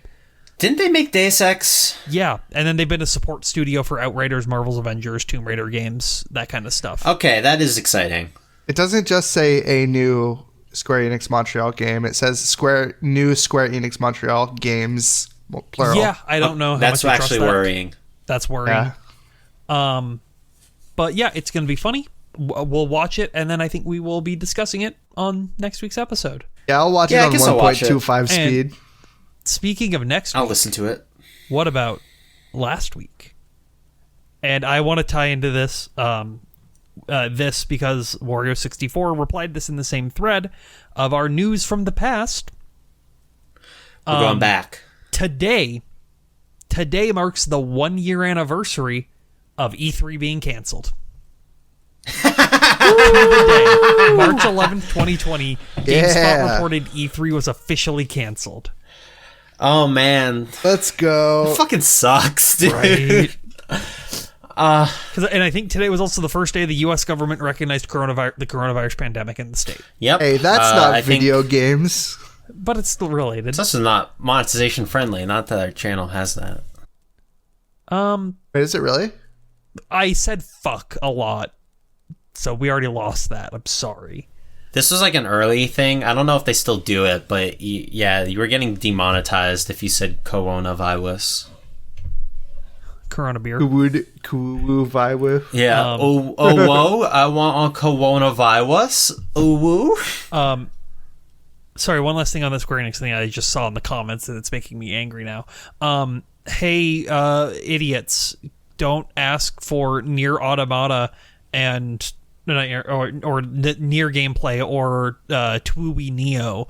Like, this is very clearly primarily focused on the Western devs. Okay, but I do want to see more of The World Ends With You, Neo. I need to play the first game first. Me too, people just see Squeenix and their eyes turn red and their mouth starts foaming. It's the same thing with like Nintendo fans. It's true. I get really mad when I see Square Enix. Like fucking livid, as you can tell.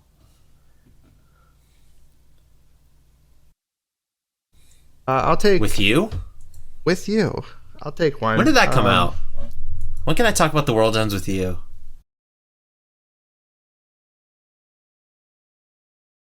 On March 6th, 2001, the game was released in North America for the Sony PlayStation 2.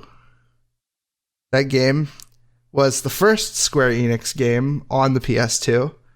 A landmark. And it had characters designed by Tetsuya Nomura. This created game by was, what was this? What was like the subsidiary of Square Enix that made it? No idea. I used to know the name. Wasn't that Squaresoft still at the time? It was still Squaresoft, but it was some other like subsidiary that they like specialized in like visuals. I think they also made Air Gaze. All right, now I'm just gonna look this up. But what game are you talking about, Noel? The video game I am speaking of is called The Bouncer. The Bouncer. The Bouncer. Made by Dream Factory. Dream Factory. Okay, cool. I love The Bouncer. It's terrible. I don't have anything to say about The Bouncer except I love the main character's name. I can't remember it right now. Xian Barzad. Xian Barzad. Because I don't want to like look into it before I review it is the thing. So, but I know it's I can't wait for the Bouncer review. It's a very meme-worthy game. And I think it holds a special place in a lot of people's hearts. Can I talk about my favorite character in The Bouncer? With your Kruger. I was you ready? Wait, what's his name? Volt Kruger. And yes, Volt he has Kruger. spiky yellow hair. He's so fucking cool. Fuck yeah. So my Bouncer... My hashtag Bouncer story starts like years ago. I think I was watching a Happy Video Game Nerd video where he mentioned offhand about the Bouncer. This is the second time he's come up, I think, right? Because he came up last week. Don't call him by his dead name. Yeah, you're right. I'm sorry. Derek Alexander mentioned the Bouncer offhand in one of his reviews. Noel's like looking at me funny. He mentioned the Bouncer offhand in one of his reviews and just like flippantly said like, "Oh yeah, that game's bad." But like he said it was like the first Square Enix game, and I saw no footage of the Bouncer or like anything of it. So for years, I just assumed that the Bouncer was like this realistic game where you just played as like a nightclub bouncer in like a suit or whatever. I didn't expect that you are a bouncer, I guess. Yeah, in like the most in the sense that like Samus is a bounty hunter. But like he looks like fucking Sora. He's just he's time skip Sora, dude.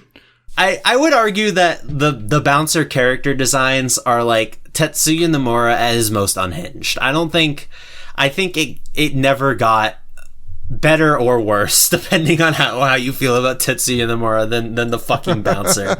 What an unhinged game. Noel, I'm gonna post you an image of Volt Kruger, by the way, just so you really know what's going on. Should you even show him Volt Kruger? I think he needs to not know. No, he needs to see Volt Kruger. All right, he can see him, but he can't know anything about him. No, that's fine. Can he know about the female character? Who? Oh, you can tell me your name at least. Dominique. Dominique. He says that line about like that specific like cadence. Good old Sion Barzad. We gotta get this bouncer review out. Yeah, it's in the works. There's a lot of stuff that needs to happen before the bouncer review, though. It's got to be special. Yeah. Yeah. I love the logo for the bouncer.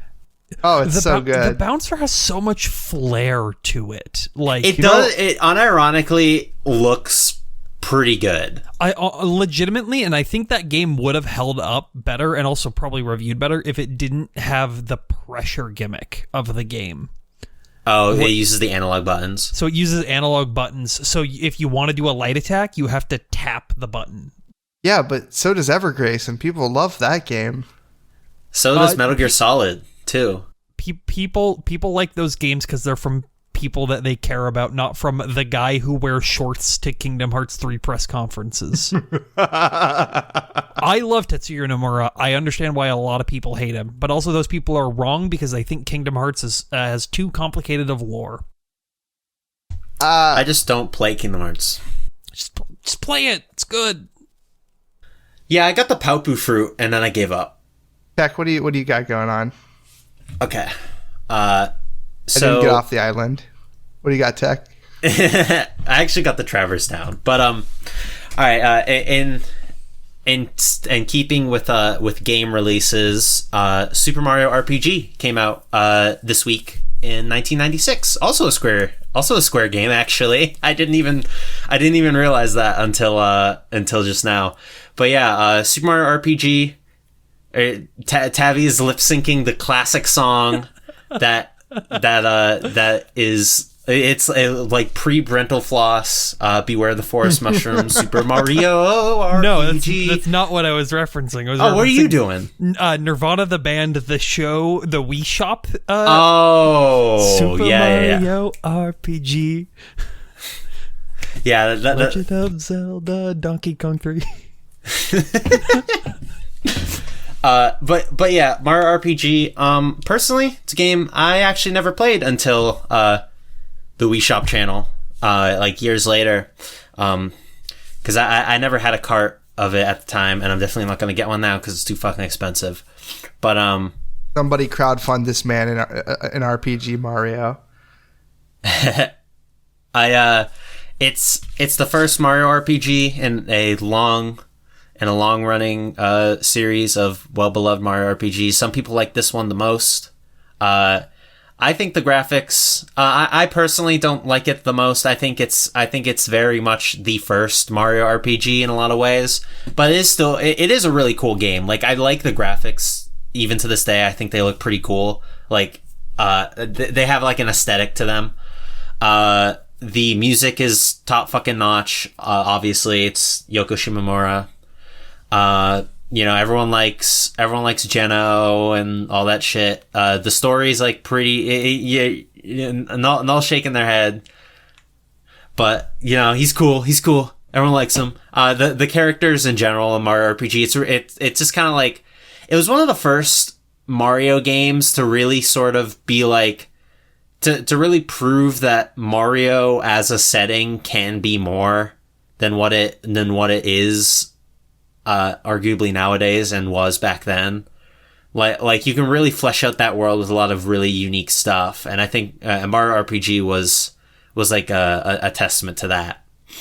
Now, Square actually, the developers of Mario RPG eventually like left Square and formed their own company. Alpha Dream, and Alpha Dream were responsible for the Mario and Luigi games. So that's something I actually didn't know for a long time, but it actually makes sense that the people who made the Mario and Luigi games made Mario RPG instead of Paper Mario. I feel like Mario RPG has more in common with Mario and Luigi than Paper Mario, surprisingly. Mm-hmm. Have any of you played Super Mario RPG? Like very briefly. I picked it up for a little bit. The thing is like, me, no toxicity, known enjoyer of RPGs and JRPGs. Don't lie. I think you would kind of like this one because it has the timed hits mechanic, which kind of timed hits are cool, but also like I played Paper Mario for timed hits. You know, I do think I like Paper Mario more than Mario RPG. Yeah, I might like play it as like maybe like one day I'll be like, old Nintendo game that I would like to sink many hours into. Okay, Super Mario RPG. You know, maybe someday I'll like look back on it and do that, but. As for now, I don't really have too much reason to mess with it beyond what I've already messed with it, you know? I like the game. I haven't played it in 8 years? Something like that. It's been a while for me as well. When did the Wii Shop come out with it? Roughly around then is when I played it. I think around like 2009 or 2010. Surprisingly, it's also on the SNES Classic. Must have been like sense. what, which I'm sure like you 10 have back then. What? You're like 10 back then, Tabby? No, in 2010, she would have been 13. Holy fuck! I'm just poking. You made me think for a second. I'm gonna gun. Like, was I 10? Was I 10? Am I 18 years old right now? I'm not talking about this on recording. I'll tell you guys later. Yeah, I like the game. I was thinking about it when you had said it earlier. I do think I like Paper Mario more than I like Super Mario RPG.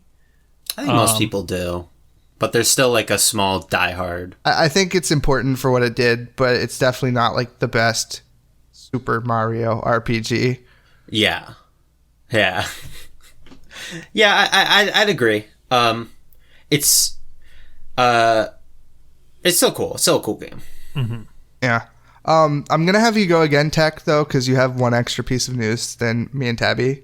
So go ahead. Sure, yeah. I was actually going to do this one before I do the second news, because this one I'm about to talk about is probably a little quicker than the other one.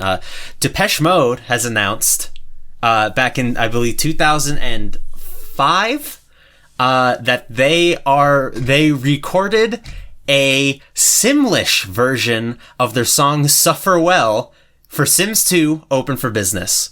Now, Suffer Well is a single off of Depeche Mode's 2005 record, Playing the Angel. Very good album, actually. You wouldn't think so, because it's a Depeche Mode album from the 2000s, but pretty fucking good. And that's a good song. I have not listened to the Simlish version, but I'm sure it's fucking wonderful. Listen, we gotta listen to it, and like I'll put a comment in the thing giving my opinion, and then you two can like comment your opinions on it after that, like in the comments to that comment. We can do that. Jeez, I saw you put that in there, and I was like, it's the most tech thing I think that will ever be in the news. Simlish. What's really funny is I stumbled onto this by accident. First of all, Shoutouts to fucking IGN for existing for so long and being high profile for so long so that we can find news from them. Isn't like IGN regarded as like bad now? Yeah. I mean, they always kind of have been. Yeah. But they have news. But they are a games news site. Yeah, that has existed.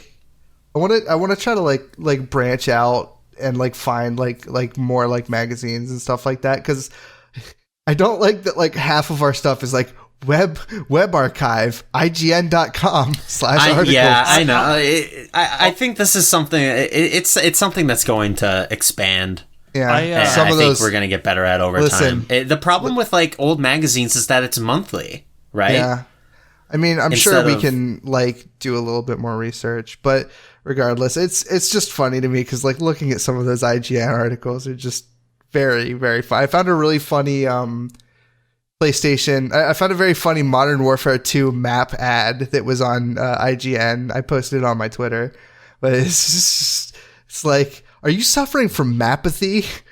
Like, we have the solution coming this March. I'm like, Ancient oh my God. games journalism is fucking wild. Oh yeah, it's very funny. All right, what do you got, Tabby?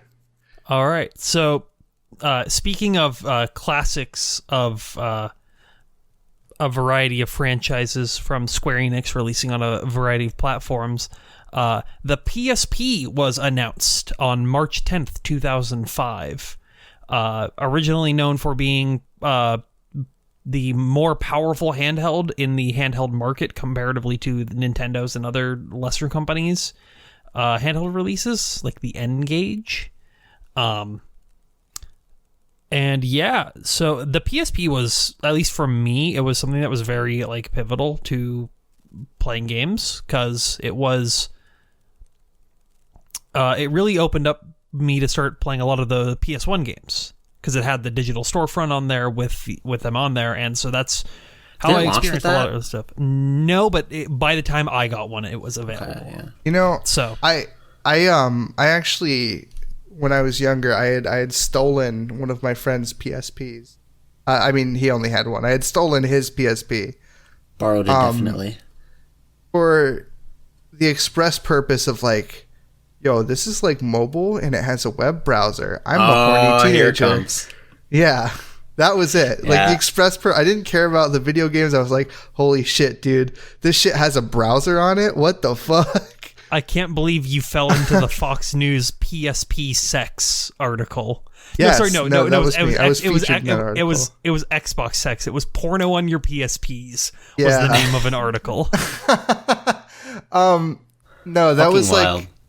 Like I had eventually given it back one way or another. It was just like a really weird thing. It's just like 100% for the purposes of being a horny teenager and wanting smut. No interest in it, like video game wise at all. When was the news? When was it revealed that the PSP could be used as a makeshift projectile launcher? Oh, you shoot the UMD disc out of it? Yes. Where you squeeze it. So you haven't seen it?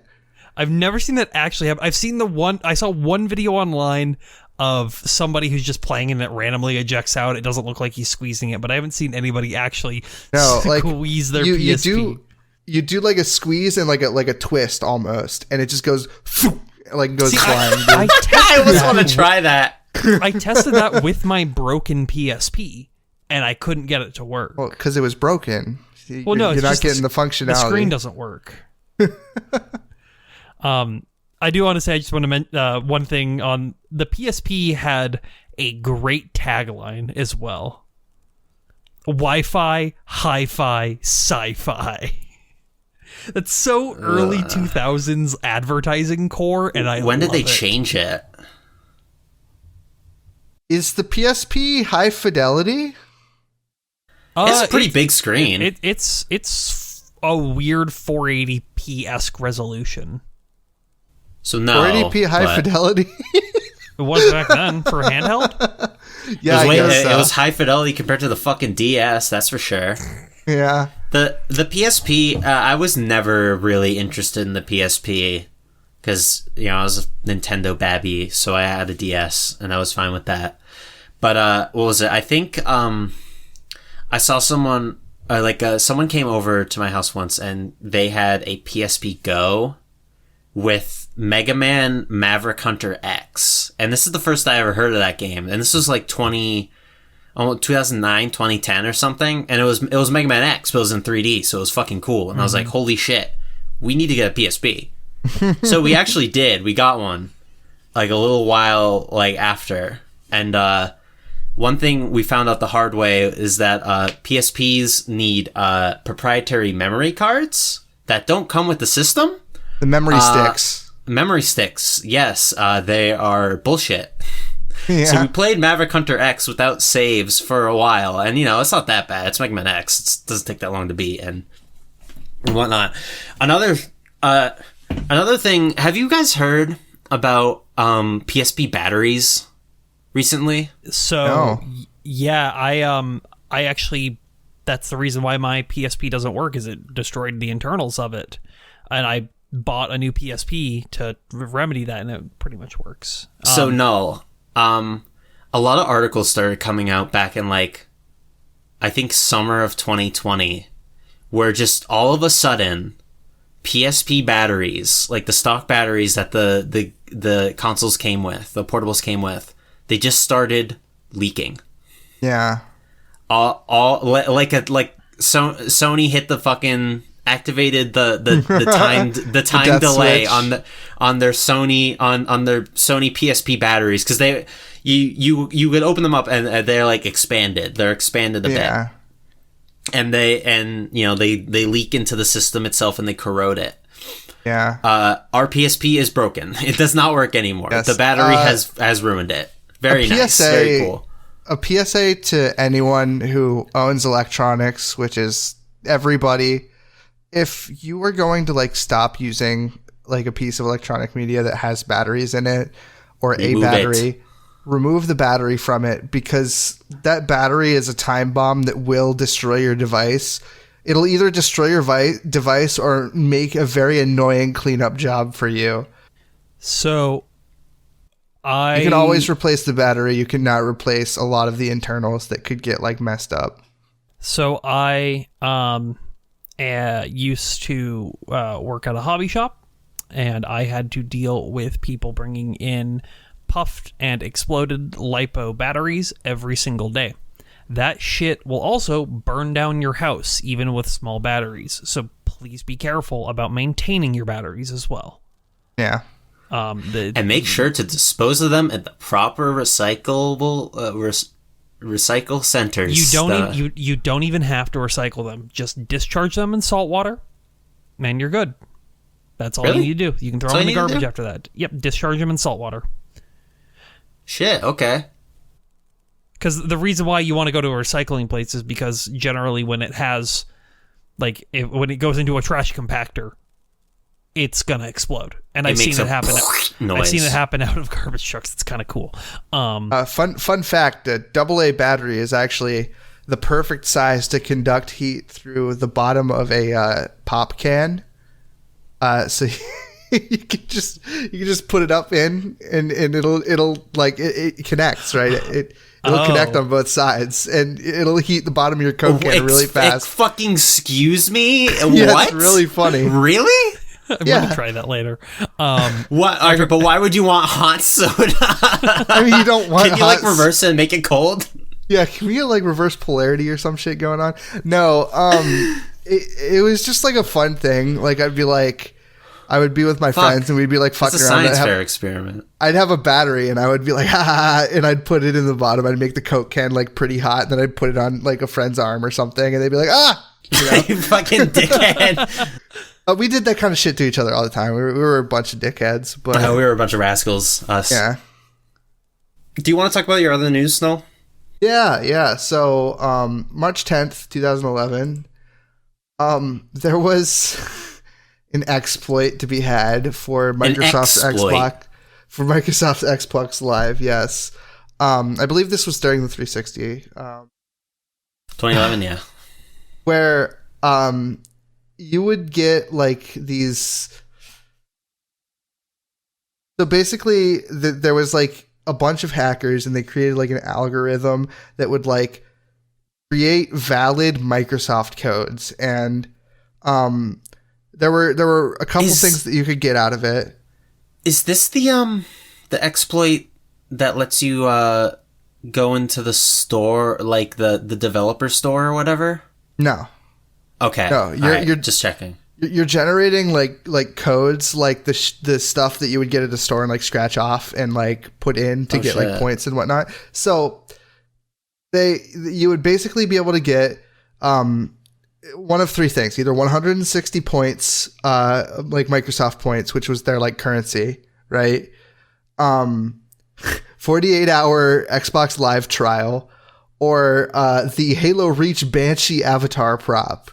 Those were the three things that were having codes generated for them. Which one should I take? So these people, like, they got what they wanted out of it, and they posted it on a tech game forum or something like that. And they're like, hey guys, this is how you do this. Go to this website, put these like codes into the URL, and you can have any of these things, right? And so like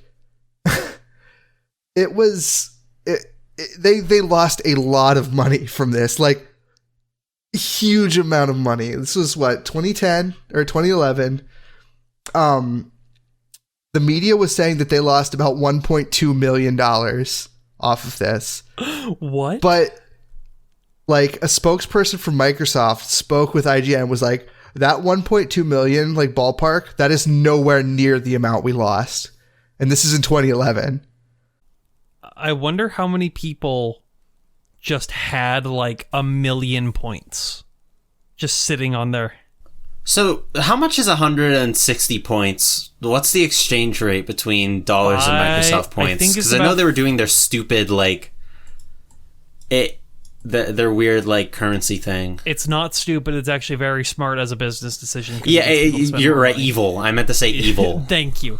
I think it was like $5. Predatory. Oh, holy shit! Like, and you can just keep doing this. Yeah, and I remember I was reading through this forum, and there's like guys that are posting on this forum that they posted the exploit on, like from back in 2011, who are like, "Oh man, it sucks. They shut it down. I was only able to get enough for 11 name changes." That's $110, by the way. What? Oh my god.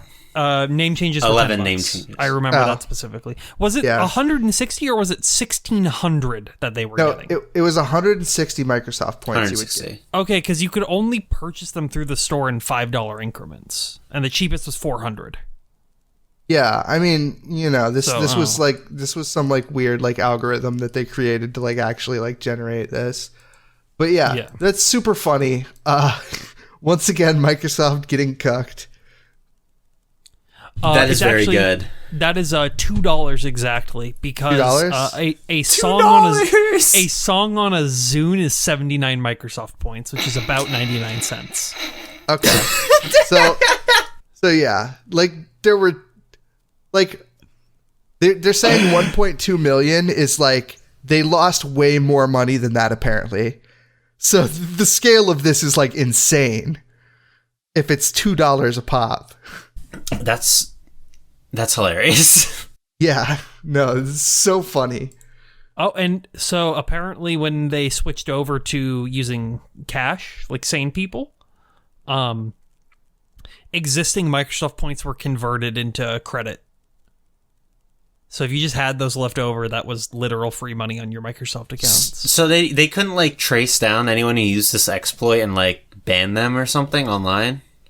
Maybe, but I feel like a lot of people, like I'm sure they were able to find the people who like heavily used it, but with something like that big, there's a lot of people who are just going to slip through the cracks in like small increments. Mm-hmm. That's where you're going to lose a lot of money. This is insane. I never heard about this. Yeah. Or at least I don't remember it. What you got, Tech? All right, I'll go. All right. So, David Jaffe. Friend of the show. Friend of the show, David Jaffe.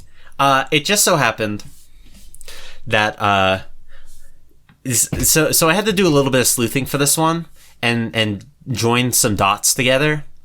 And I believe that the 2000 what? That sounds like journalism.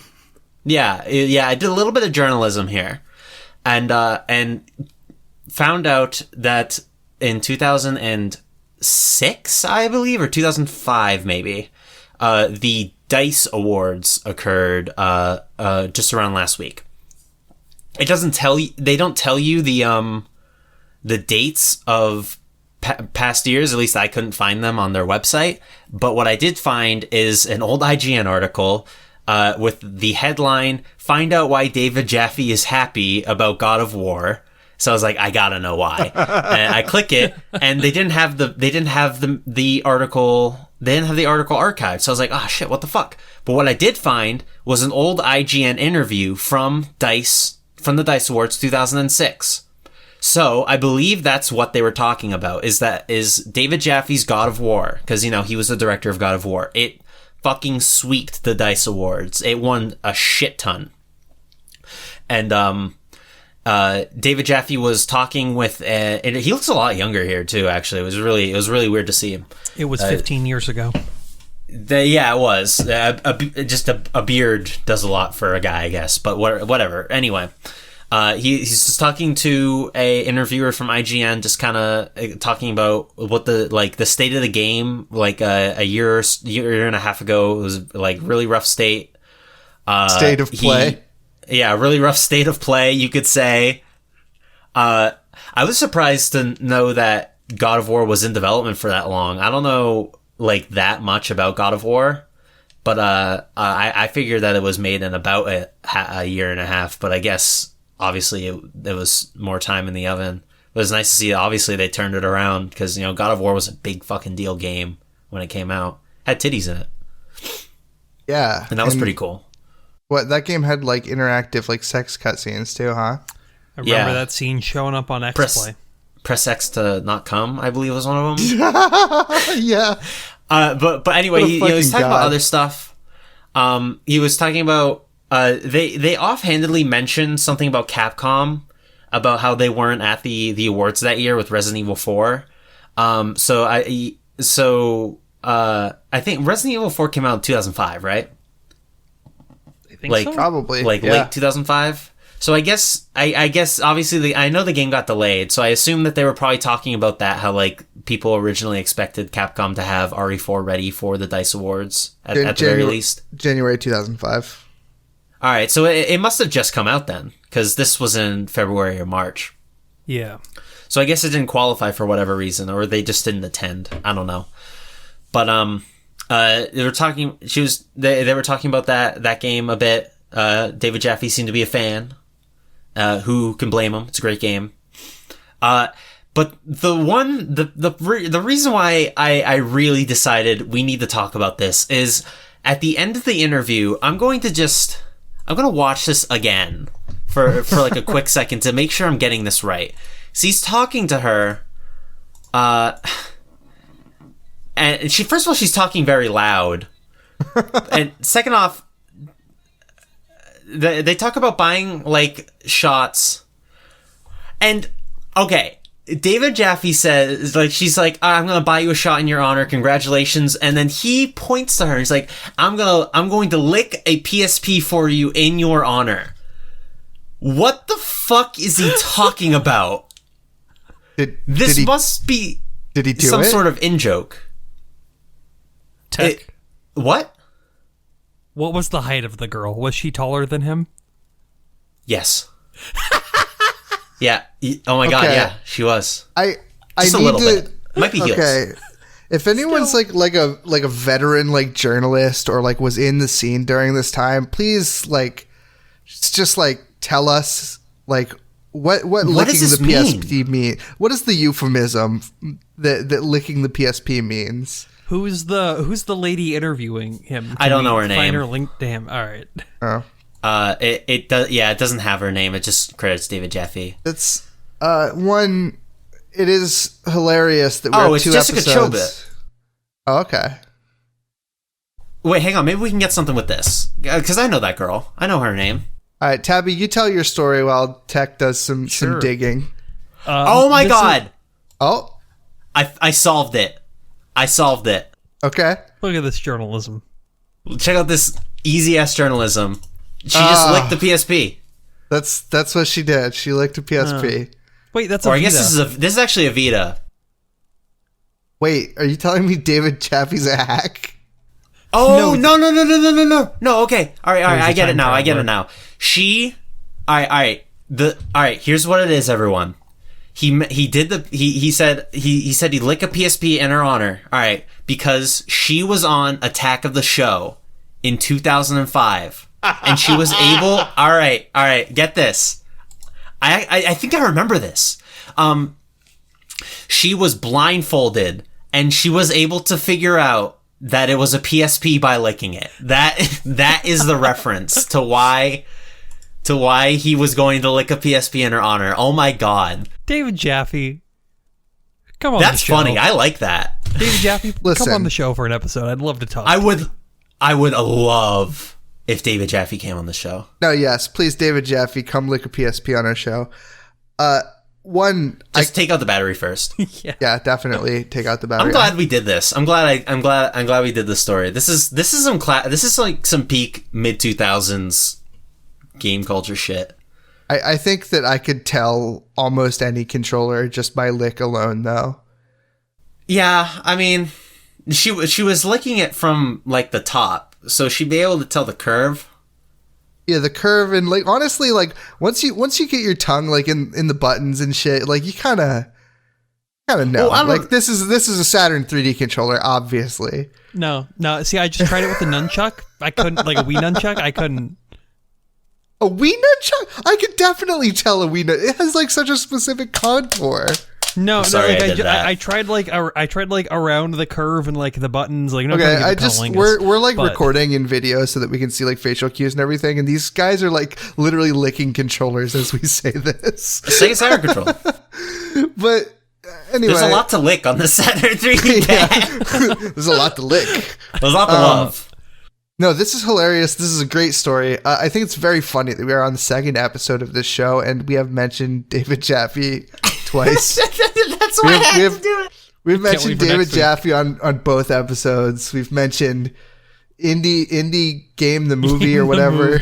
I forgot multiple we mentioned times. it last week. I forgot I did that. We've mentioned using the Walmart trick to get the PS5. What we're saying is we're fucking hacks. Yes, no, True. we're So basically Tabby- geniuses. Tabby, hack us away. What do you got? Yeah, finish this. Well, I'm gonna Stick a fork in this. hack on in to an IGN article from 2008 of the last plasma TV manufacturer stopped production of plasma TV. This isn't fully gaming related, but it's close tangential. enough. I Because love screen burn.